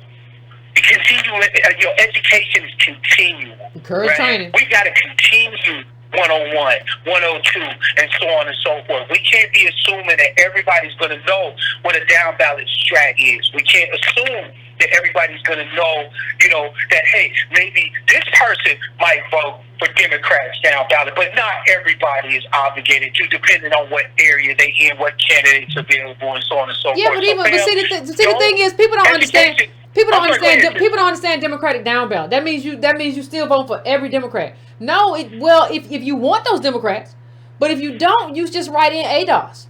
That lets them know. People are like, why can't I just stay home? No, show up, because showing up is part of the process. Because on every ballot, there's something on there. No, I'm not criticizing you, fam. I'm not criticizing you at all. I'm just taking this as a moment to kind of explain down ballot. I'm not criticizing you at all. But I'm just saying, like, there's something on the ballot for you, whether it's just a referendum or somebody's going to raise taxes 3% or whatever. And what that does is get you engaged in the process. Now, if you go there and you vote down ballot, there ain't nothing there for you, and you can't even vote for Susie the dog catcher, you know, or Lily Mae, then you just say there's nothing there for me. I'm putting ADOS in all the way. But you still have other agenda items that are on the ballot, and it engages you with the political process. You know, so that's all I'm saying. But go on, fam. I'm gonna let you have the last word. What, sister, I really like what you said earlier, though, about this being training. We keep forgetting that we have just started what will ultimately become the major push for our justice claim in this country. We're going to have falls, stumbles, misspeaks, flat out mad straps, and all of that, right? The whole point of it is that we practice. It's like when you work out. Like when I was in the Army, right? When we did PT, PT wasn't about you know what I'm saying? It wasn't about like getting big or swole or anything like that. It was about ensuring that you maintain a level of readiness. But the only way you can be ready is to get ready. Yep. You have to go out and do the work. Stay ready. Thank you, fam. I appreciate it. You know, again, always a pleasure. You did. And I hope that you just keep up the good work. Fam, y'all stay hardened. This thing ain't over by a long shot. No. And I'm out. No, we family too, and thank you, fam. I appreciate that, and we family. And somebody said, like, people are saying now, like the Tariq video, the woman doesn't say ADOS. So she could, and probably is talking about those power people or whatever who got 15, whatever they went there for. Like, she's probably not talking about us. That's not a receipt. If she doesn't say ADOS, that's not a receipt. Like, what are you doing? If she doesn't say ADOS show, the people who carrying ADOS placards, they were paid. They know what's going on. She's probably talking about those power people. That sounds like about what 50 might pay anyway. So, like, I don't even understand how you put that up as a receipt. Stop scrambling. Anyway, I'm going now to 267. 267, I am coming to you, 267. What's your name? Where you calling from? What's on your mind? Hi, Yvette. This is Princess 6. How are you? Pretty good. How you been? I'm okay, Yvette. Hey, I just wanted to congratulate everyone who showed up to a Supreme Court rally. I wasn't able to attend, but the reason why I'm calling, and everyone does a wonderful job. Marshall, shout out to you, Brother Rob, shout out to you. I know how hard you guys have been working, but I was calling because last night on the eve of the Supreme Court case, I was actually at an NAACP Gwinnett County meeting. Okay. For Project Takeover. Project Takeover. And Project Takeover. You know, once we get back to our respective cities, you know, that's all in the full effect. And so, it was the first part of the meeting started 30 minutes late, but we got to the end of the meeting, and the Supreme Court case, Byron Allen versus Supreme Court, had not been mentioned at all. Not one word said about it, even though there was supposedly this national call. So what I took from that is that when I did mention it, they had heard about it just like from the news. And there were a lot of people in the NAACP meeting that had not heard about the Supreme Court case. So I took my opportunity at the end to kind of spill it in and let people know. And one comment was, well, it's over tomorrow. The case is over tomorrow. I'm like, no, we can still apply pressure to Comcast. You know, get in front of this.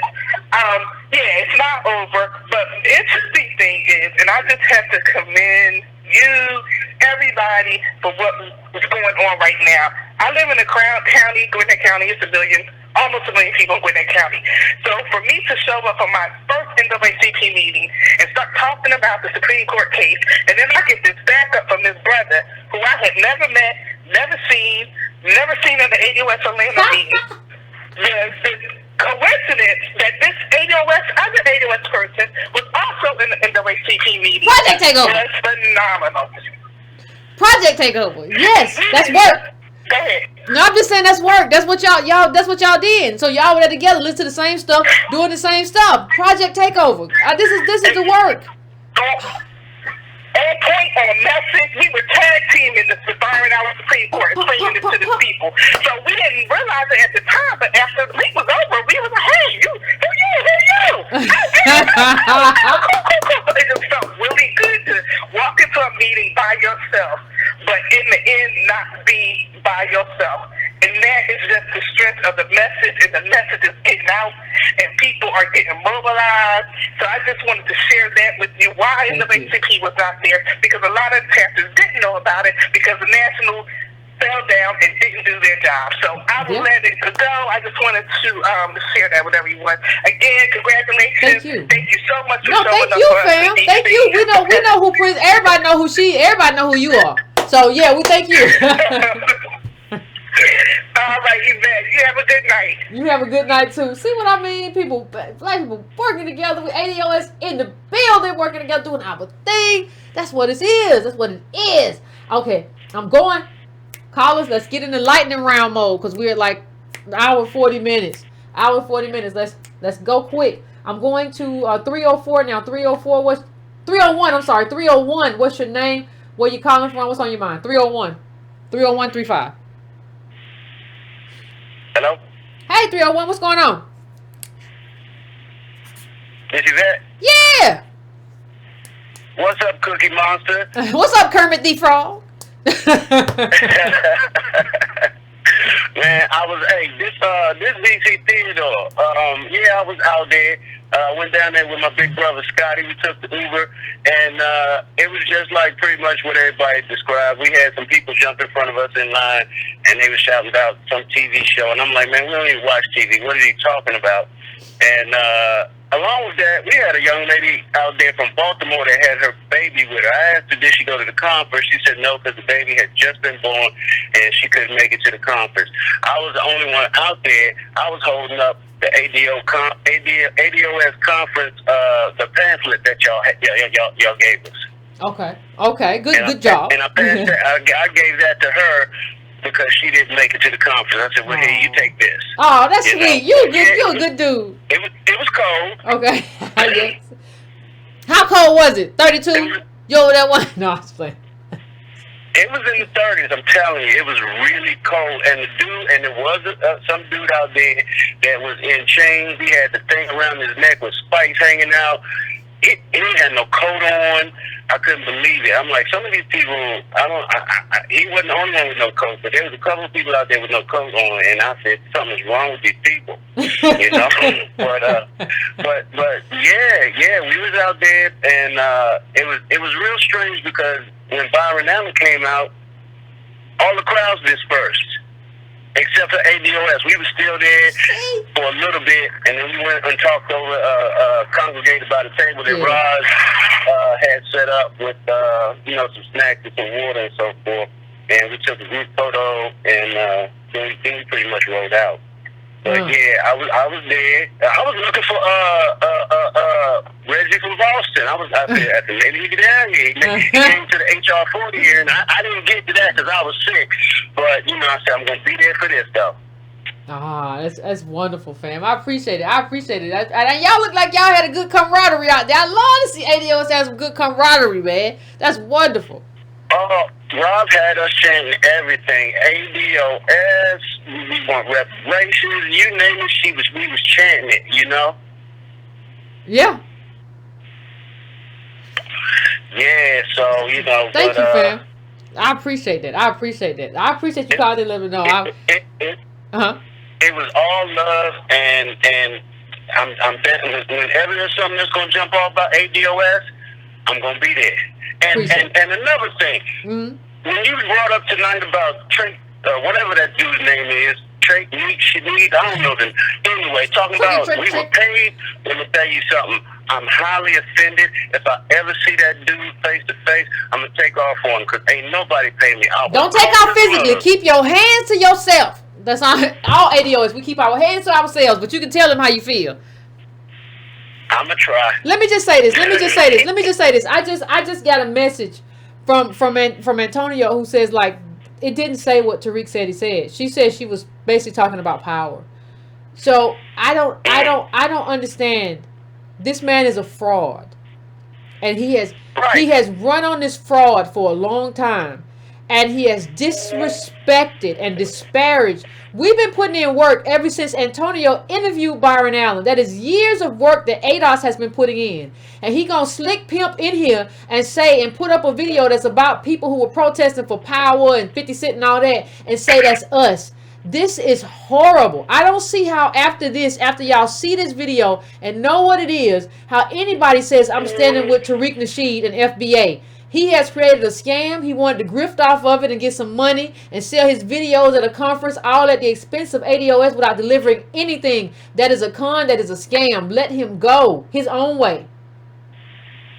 Exactly. And like Antonio Moore says, as I let this go, now y'all know who I am. Last ADOS out, hit the lights, DC Theodore. I love y'all. Gotta go. Thank you, fam. I appreciate all the first-hand calls about what happened. I'm gonna go to the next call. I'm just gonna go real quick. Bop, bop, bop, bop, bop, bop, bop. Okay, I'm going to 347. 347. What's your name? Where you calling from? What's on your mind? Hi, my name is Stefan. I'm from New York. How you doing? How you doing? Pretty good. I'm good. I wasn't able to get out there today, like I said, because I'm from New York, and I'm sort of an older gentleman. But I applaud the work that you and Tone Talks do. It's excellent work. But I just have a question for you. Go ahead. I know you know about Dr. Claude Anderson. Hello? I'm here. Ask your question. Okay. Yeah, I know you know about Dr. Claude Anderson. Now, he's been, for the last 20 years, he's been in the courts trying to get reparations for us. And he's been, spending his own money. As a matter of fact, this year, he spent over $100,000, trying to work on the reparations things. And I'm just wondering, how come you and Tone Talks haven't sort of linked up with him? So, because like he has X amount of experience in the courts and everything. Okay, I don't have anything. I'm not here to say anything negative about Dr. Claude Anderson. Like I'm not like that's not what I'm here for. What I will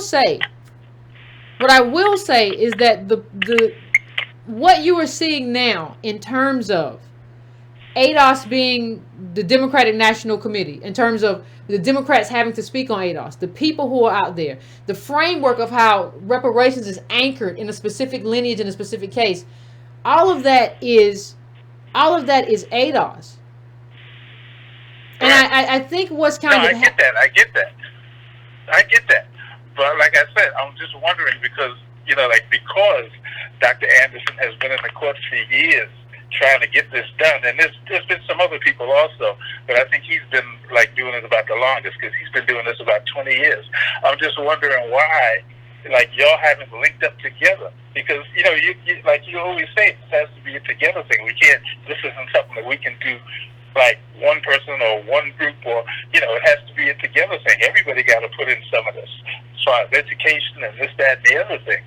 So I'm just wondering, how come y'all haven't linked up yet? I mean, me personally, he's one of the guys to know.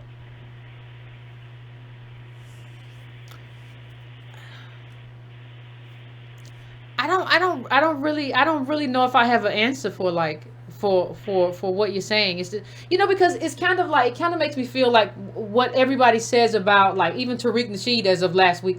Why don't you call Tariq? Why don't you call this person? It's always I'm not with the Tariq. Tariq is I'm saying the onus is always on us. In terms of getting reparations mainstreamed and anchored, we've been pretty successful. Now we need more people to come on board. We need stuff to happen.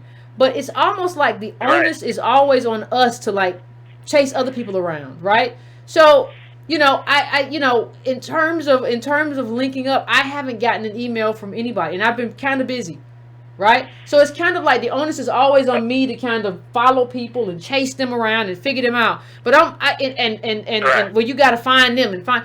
Nobody ever says, why don't you reach out to Yvette, right? Nobody ever says that. So it's So I'm not, that's not my issue today, to say anything bad. I'm just saying that, it's kind of interesting. Even the day when I was on Twitter, or was it yesterday? It was one of them days when it got hot on Twitter. Everybody was like, you should just call Tariq. But I don't know that man. So it's nobody ever says to anybody, it seems to me, why don't you call Tone? Why don't you call Yvette? It's just why don't we do?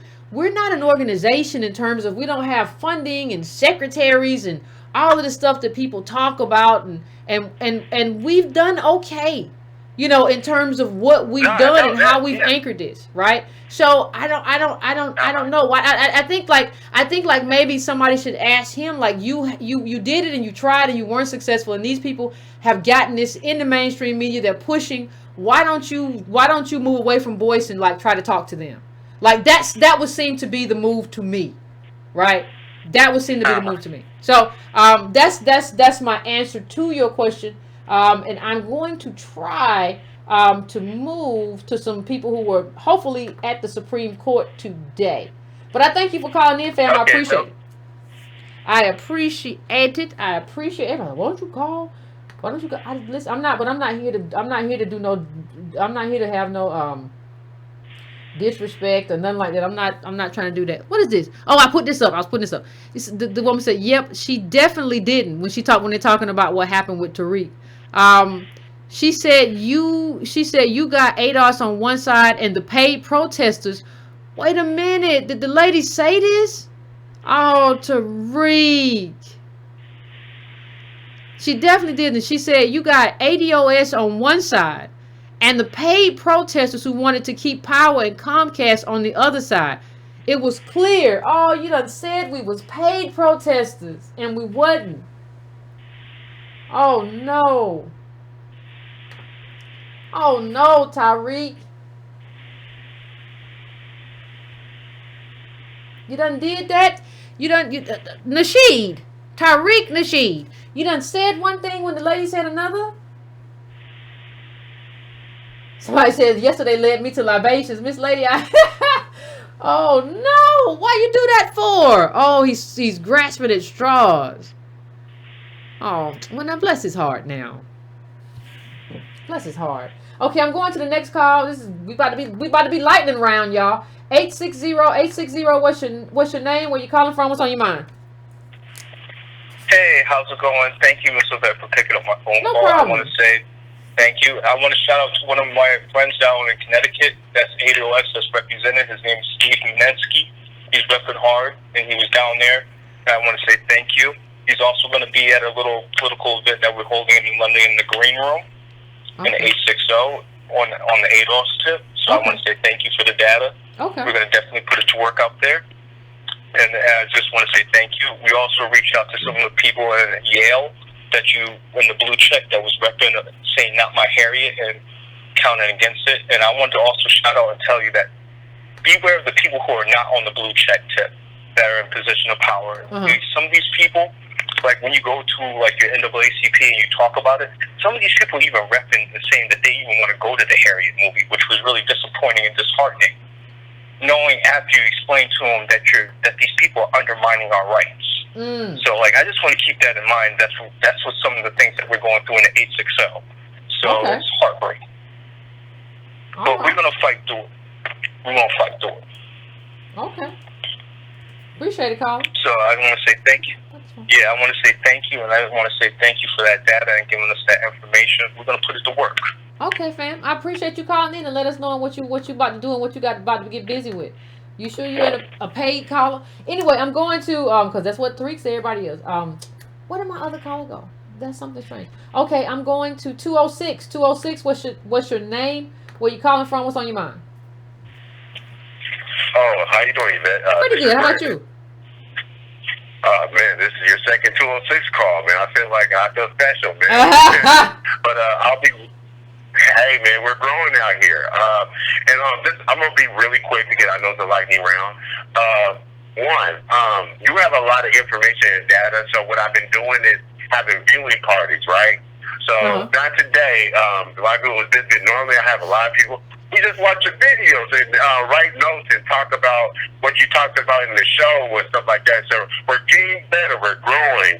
We're trying to learn the data because you got your computer. So you got to take notes. So and also to the ADOS movement, man.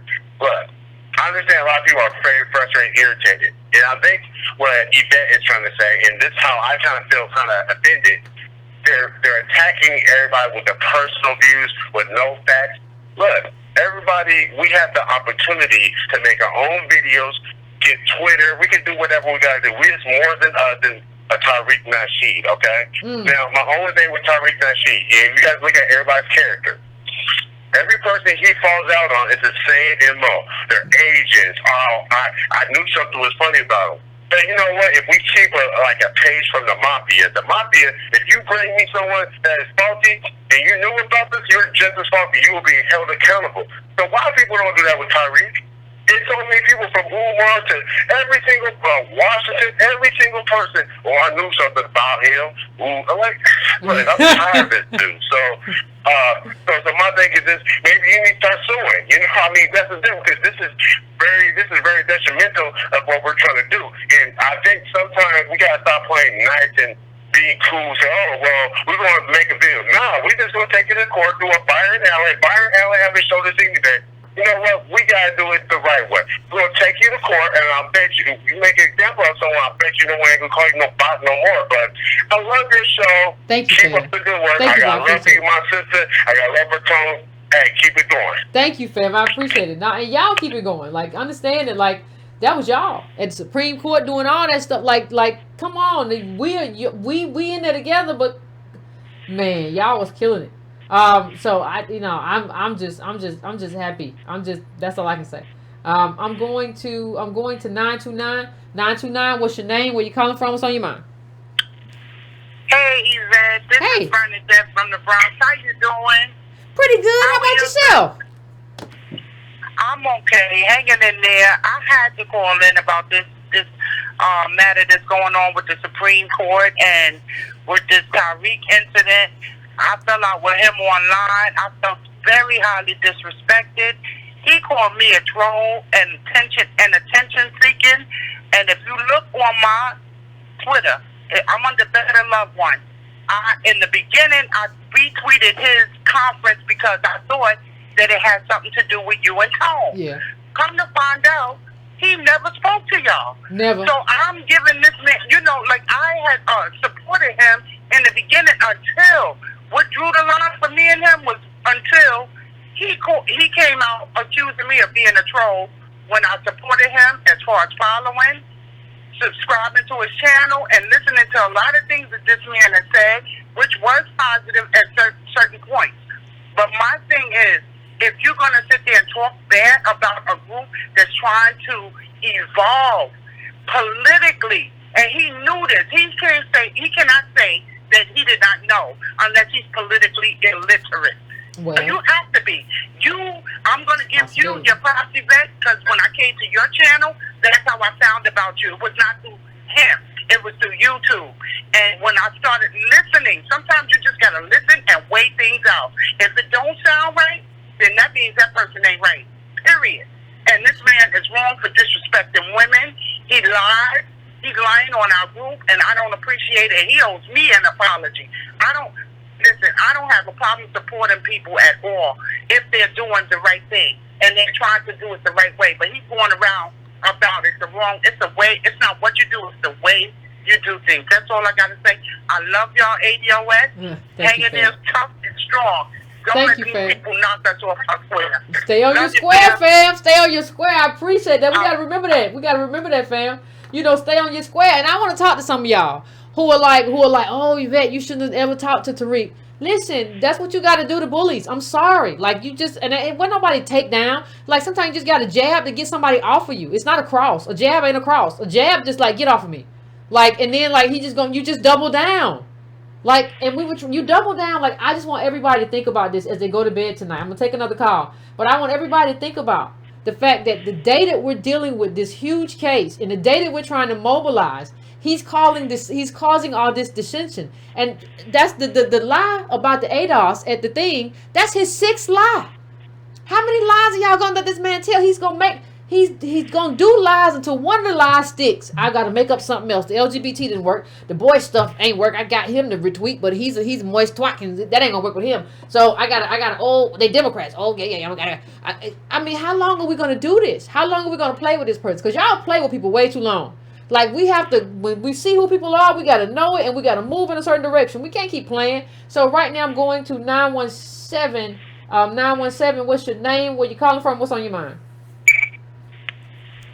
Hello. Hey, 917, what's going on?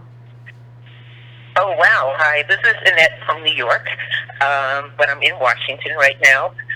Was up at the Supreme Court today. Actually, it was me and my sister. We were the ones on the steps with the blue ADOS T-shirt. Oh, okay. So that was nice. And we also met you down in Kentucky at the conference, the Louisville. Okay. So it was great. I mean, we were thinking about banding back whether or not we wanted to go and all, but it's really good to get out, to be with like-minded people, to talk to people. I mean, you do a lot of talking about, everything, where we're going, how you got in it. You see a lot of different people from all different places, and it's energizing. Okay. So it kind of gets you more committed and more ready for the battle. So I'm really happy when it was very cold, but kind of an invigorating cold, because at least it was sunny. So anyway, one other thing I wanted to ask you, did you see the New York Times article today? I did. Called Deciphering ADOS.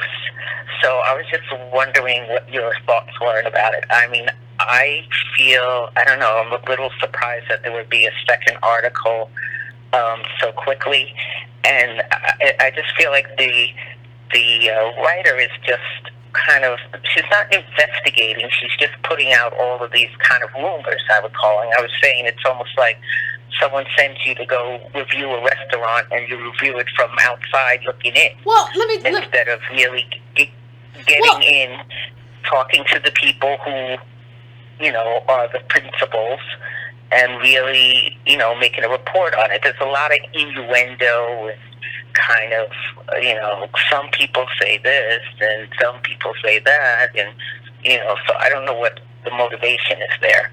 But maybe the other article really resonated, and just like, on social media, when something starts getting big, they keep posting about it, and maybe they figured, let's put another post in to, get some more hits. But, so what were your thoughts on it? Well, let me just say this. My thoughts were mixed, right? I knew the Insider article was coming. Like, I think she messaged me that. I didn't like the part. One of the parts I didn't like about was like, well, they had told us not to vote, like we were planning on not to vote when that hasn't been our plan. But see, that's part of the problem with why we have to kind of extricate ourselves from Tariq Nasheed, who doesn't have any political education, because he had the don't vote, right? And so people were saying that, and that was Tariq Nasheed. That wasn't us. So I think that was part of that problem. I mean, there were problems I definitely had. There were points I had a problem with. But I think what we really showed up is in the quotes. Like, I think the positive parts of that piece are what we say to her. One of the things that has done good with that piece is that she allows us to talk, right? As opposed to just interpreting us, there's a lot of us telling her who we are. And one of the things that she says is just like citizenship should matter even in a globalized world. And that's exactly what I say. So I think, you have to eat the fish, spit out the bones, right? There were some positive points in there too, in terms of like us having the conversation with her. And it says a lot. Let me just say, it says a lot about the discipline of our group, that we are saying the stuff that's true and that matters and that's essential to ADOS. And that really tells you where we are as a group. But it also tells you who we can't allow into this group. And I'm not talking about in terms of just like, we are ADOS, we are American descendants of slavery. That's who we are. But we also have a political project. And anybody who didn't know we don't have political, since I've been writing, it's always been politics. Since I've been advocating, it's been politics. You can't get justice in America without politics. So I don't know the dodo birds who didn't know that we weren't acting out and getting our justice claim through politics. But that requires a level of discipline from the people who are speaking. And so what I saw in that article is that our people are really disciplined. Like the people at the conference, people she talked to, in terms of understanding who we are, what we need, and what our justice claim includes. So I think there were some positive takeaways. I don't think it was all negative. I mean, there were some things, like I just pointed out, I don't like. But I think there were some positive points in there. And you also got to always look at the article, like, how do we grow from this? Like, is there anything that we did wrong? I think we showed up pretty good. But I think, we have to be very careful and precise. Even me have to be precise in my advocacy and in how I say things and make sure that people understand them. And we all get better from that. And we have to be like, we have to check people like, no, that's not what we talking about in terms of our justice claim, in terms of how we're going to get our justice claim, in terms of how we're going to get a black agenda enacted. I don't know what Tariq Nasheed is doing. You can't get a black agenda without politics. He's going to get politics through culture in the bag. That's not what we're talking about. And I think we showed up pretty good. Like, it's even with what I don't like, I think we showed up pretty good in there. I think we said what we needed to say.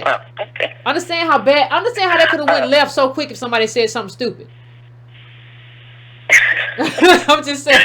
I know that you're trying to get a lot of people on, but there's another subject that maybe you could talk about another time. There's been a lot of chatter on Twitter about people who are like, oh, I thought ADOS was about lineage.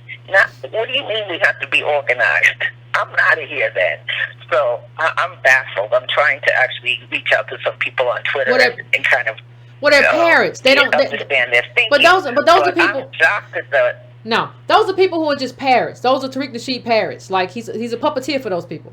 Like, anybody who's ever watched this show, knows that we have a political project. Like I said last show, we put up a black agenda a long time ago. And that is a political agenda. How do we get our justice claim? Tariq Nasheed said we need Tangibles 2020. That's political. I don't know how his followers don't know that Tangibles 2020 was a political agenda. At least he pretended it was until he tried to switch it up. He just says whatever. That's just Negro babble. Like they didn't know because they don't pay attention. They just show up to Tariq's show to laugh and joke and hear comedy. So they never really got invested in like politics. They didn't know that we were doing that. But it's not our fault that you never watched the show, so you didn't know what we were doing. That's not our fault. I don't have to answer for that. There's no way to get justice in America through politics. But you know, if you're a pimp, I don't know how you know that. So it is what it is. Okay, well, I'm glad I got through to you my first time. Thank you, fam. And just keep up the good work. You too. You have a good one. All right. Thank you. Have a good night. You too. Have a Bye-bye. good night. I'm gonna go to a last call. I hate when I have to go to last calls and the phones be absolutely full. But I have to go to a last call. So let me see who I'm going to go to. I'm trying to figure out. I don't know area codes too good. That's the problem. I don't really know area codes. I don't know what's that. I'm like, what's that area code? What is that? Where they from? Anyway, I'm going to 512. 512. What's your name? Where you calling from? What's on your mind? Oh. You there, 512? This is Hamilton, man. I'm out of Texas. What's going on? Man, not much. You know, I just love the show. I love all the political education that you have given me, you and Tom. And I also want to say, though, let me just say that, you know, a lot of people don't understand how you and Tom kind of work because, you know, what is so difficult, you know, let me just say this. You all are like, y'all are like, you know, you might be sick, but you get that medicine that your mama gave you, your daddy gave you, and they give it to you, and then you hate it. You know, you don't want it. You know what I'm saying? You know, you fight it. You know what I'm saying? You like, you know, your mama and your daddy try to give you some of that medicine, and you be like, oh damn, I don't want none of that shit. You know, excuse me, language. You don't want none of that stuff. Cod liver oil. That's what it was for me. Your mama, huh? I said cod liver oil. That's what you're describing for me. But go on. Yeah, you really, you know, because you know, when I first heard y'all, I kind of liked y'all, but then I was like, damn, you know, they really giving you that medicine, you know, and you like, you try to find every reason why you don't want to listen to it, or why you don't want to, you know, subscribe to it, or why you don't feel that it's the right thing to do, you know, and so then you try to just give every reason why, but you know what, at the end of the day, you be like looking at you like, you know what, I can't really fight it because it's the medicine, you know, it's like, damn, I don't like it, but you know, it is what it is, you know, I live this everyday life, you know what I'm saying, I go through this every day, so then, you know, you kind of like warm up to it, you know. Yeah, you got to do it slow though, like you got to do it real slow or real fast. With cod liver oil, you got to do it real fast. You got to take it to the head and have some orange juice. That's what you got to do. They're going to give it to you. The old people going to give you cod liver oil. You take it, you put a spoon, and you take the orange juice. Bam. But, like, yeah, you got to either take it real slow, real fast. That's exactly what it is. It's like, you either going to take it or you ain't going to take it. And then, you know, you hear it and you be like, oh, man, I really don't feel it. You know, you try to find every excuse why you don't want to listen to it, why you don't like it, why you don't want to, you know, accept the facts the way they are. You don't want to accept that data because, you know, you might have heard something else somewhere in another news article or somewhere else. Or, you know, you be like, I don't. But then, you know, you just come to a realization, you know what, damn, you know what, this the life I live. You really saying it. And, you know, I just don't, you know, it's like, you know, I just don't know what else, you know, because they really tell the truth, you know. Ain't nothing they said out of line. And let me just say this, you know, about Tariq Nasheed. I really don't like to keep getting too much on them because y'all already done said what y'all had to say about them, and, you know, it is what it is. But I want to say this right here, though. You know, well, let me not even say that about Tariq Nasheed. And, you know, let me just say this, though. I just want to say that, you know, what do you think about, you know, our people? Because, you know, it might sound harsh what I'm going to say, but, you know, our people sometimes don't like to hear the truth, you know, and then sometimes, you know, they just, you know, it's like you have the truth right in front of their face, and then sometimes, you know, they just want to go elsewhere and get some, like, entertainment, or they want to get some, you know, like, you know, they just want to get some comfort, or they want to get some, you know, but they don't want to hear the hardcore truth, you know, and then, you know, it's like, damn, you know. They don't want to take the medicine? You know, yeah, they don't want to take the medicine, you know, they want to get that all, they want to, like, see, when you get the medicine, you get better, but, you know, when you don't take that medicine, sometimes, you know, you can get some pats on the back, you know, you can get a good, nice back rub, and, you know, you might get some, you know, massages or something like that, and, you know, and then, you know, you can just, like, love yourself to sleep, you know, you're like, well, yeah, shit, you know, ain't nobody told me I can't be a millionaire, or ain't nobody ever told me that I can't do this, X, Y, Z, you know, ain't nobody ever told me that I can't have a Lamborghini, and ain't nobody ever told me that I can't, you know, but, you know, if you take the medicine, then you be like, well, look, I have to go and represent my people somewhere, you know. If you ain't take that, when you take that medicine, you have to be like, look, I got to go to, you know, I have to go down to the town hall meeting. I have to go to the city hall meeting. I have to go and, you know, well, you know, but you know what you're describing though, fam. Honestly, like, you know, like it's kind of like what Otis talks about recurring training. Yeah, but I think we have to retrain our people. Like, too many of us would rather a sweet lie than like a sour truth, right? So you don't want that sour truth. That's the medicine. But like we have to train ourselves. Like the medicine heals you though. Like you like that sweet lie, and it tastes good right now, but it's empty, and it don't have no healing properties, and you're gonna be worse off because of it. And so we have to get people into that space. We have to keep moving to get people into that space to like they understand like this ain't good. This right here, it might be sour, but it's gonna heal your insides. Like this is gonna be beautiful. It's gonna. I think that's what we have to do. We got to keep people on that page. We got to move people to that page because they're not there. You know, and you know, my thing is though is that sometimes, you know, it ain't gonna lie, it really is hard though because, you know, sometimes, you know, you get with the people and they be like, man, they really just want to hear that. They really just want to hear that old BS. You know, they really like that, but you know, but then when you hit them with the real hardcore medicine, they just don't really like it. I mean, it hurts me sometimes because.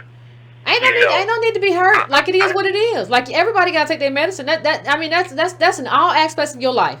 Your political life ain't no different than any other aspect of your life. You know, we all love to eat out and sometimes have burgers or whatever. But you can't do that stuff every day or you're gonna have consequences. Like it's like that in every area of our life. Thank you, Carl. I appreciate you calling in. I thank you for that because it's a good analogy. But it's just like everybody gonna have to learn. You can't come to me when like everything goes wrong because of what you did. Some diseases just like we don't know how they came, whatever. But you can't come to me after you did it. I kept giving you the medicine. I don't want that. I want the sweet drop, the sweet little lemon drop. I don't want that sour thing you got. But this sour thing I got is the medicine. And so like everybody's gonna bear the consequences. So what I think is actually gonna happen is like eventually people are gonna come back and be like, well, you were right. I need the medicine. And you just gotta be ready. You can't make nobody ready. And you can't drive yourself crazy to make somebody ready. You put the medicine out there. I got this medicine for it's a little sour, but it's going to fix you up. You're going to understand. You're going to be a part of a tribe. We're going to do some meaningful stuff together. It's going to be great. We're going to push towards justice together. What could be better than that? I got it for you. They're going to be like, nah, that's fine. Put the medicine back in your pocket. They're going to come coughing.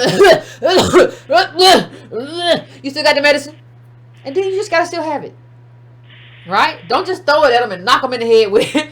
Take it! No, try to like, here, take it. You had the medicine. Right? But they can't come coughing and begging you for Kleenex and can you give me a diaper? Whatever's going on with you. No, you gotta take your own medicine. So fam, I apologize if people still on hold. I know we gonna get to everything though. That's the show. For those of you who are in Louisville, I will be there next couple of days. I'll put up something on Twitter in the morning. Yeah, back over there, you know, Simmons College. For those of you who are there, hit the like button before you go. It's just like hitting the bell. I appreciate it. Please just hit that like button for me. It costs you no money. If you want to donate, you can go to donatebrown.com. You can go to patreon.com/ycarnell. You can do all that stuff. There's a in the description there will be a link to other stuff or whatever you want to do. But please hit that like button for me and go to subscribe to brown.com. If you don't do it, just subscribe to brown.com. Hit that bell too. If you haven't hit that bell, hit that subscribe. You know, if you haven't hit that, you know, had a great conversation, family. So we will continue having this conversation until that man shuts up. And I'm just playing, family. Eventually, we got to go back to our own mouth. We can't do this forever. So I want to thank everybody absolutely sincere thank you from not just me, the whole ADOS family, to the people who came out to the Supreme Court. You all are loved. You all are appreciated. You all are family. And we thank all of you for the effort that you all put in and coming out and showing up and showing up for all of us. So thank you, fam. Until next time, fam. Until next time, chill out. Finish your libations. Hit the like button. And we will be here again at another time.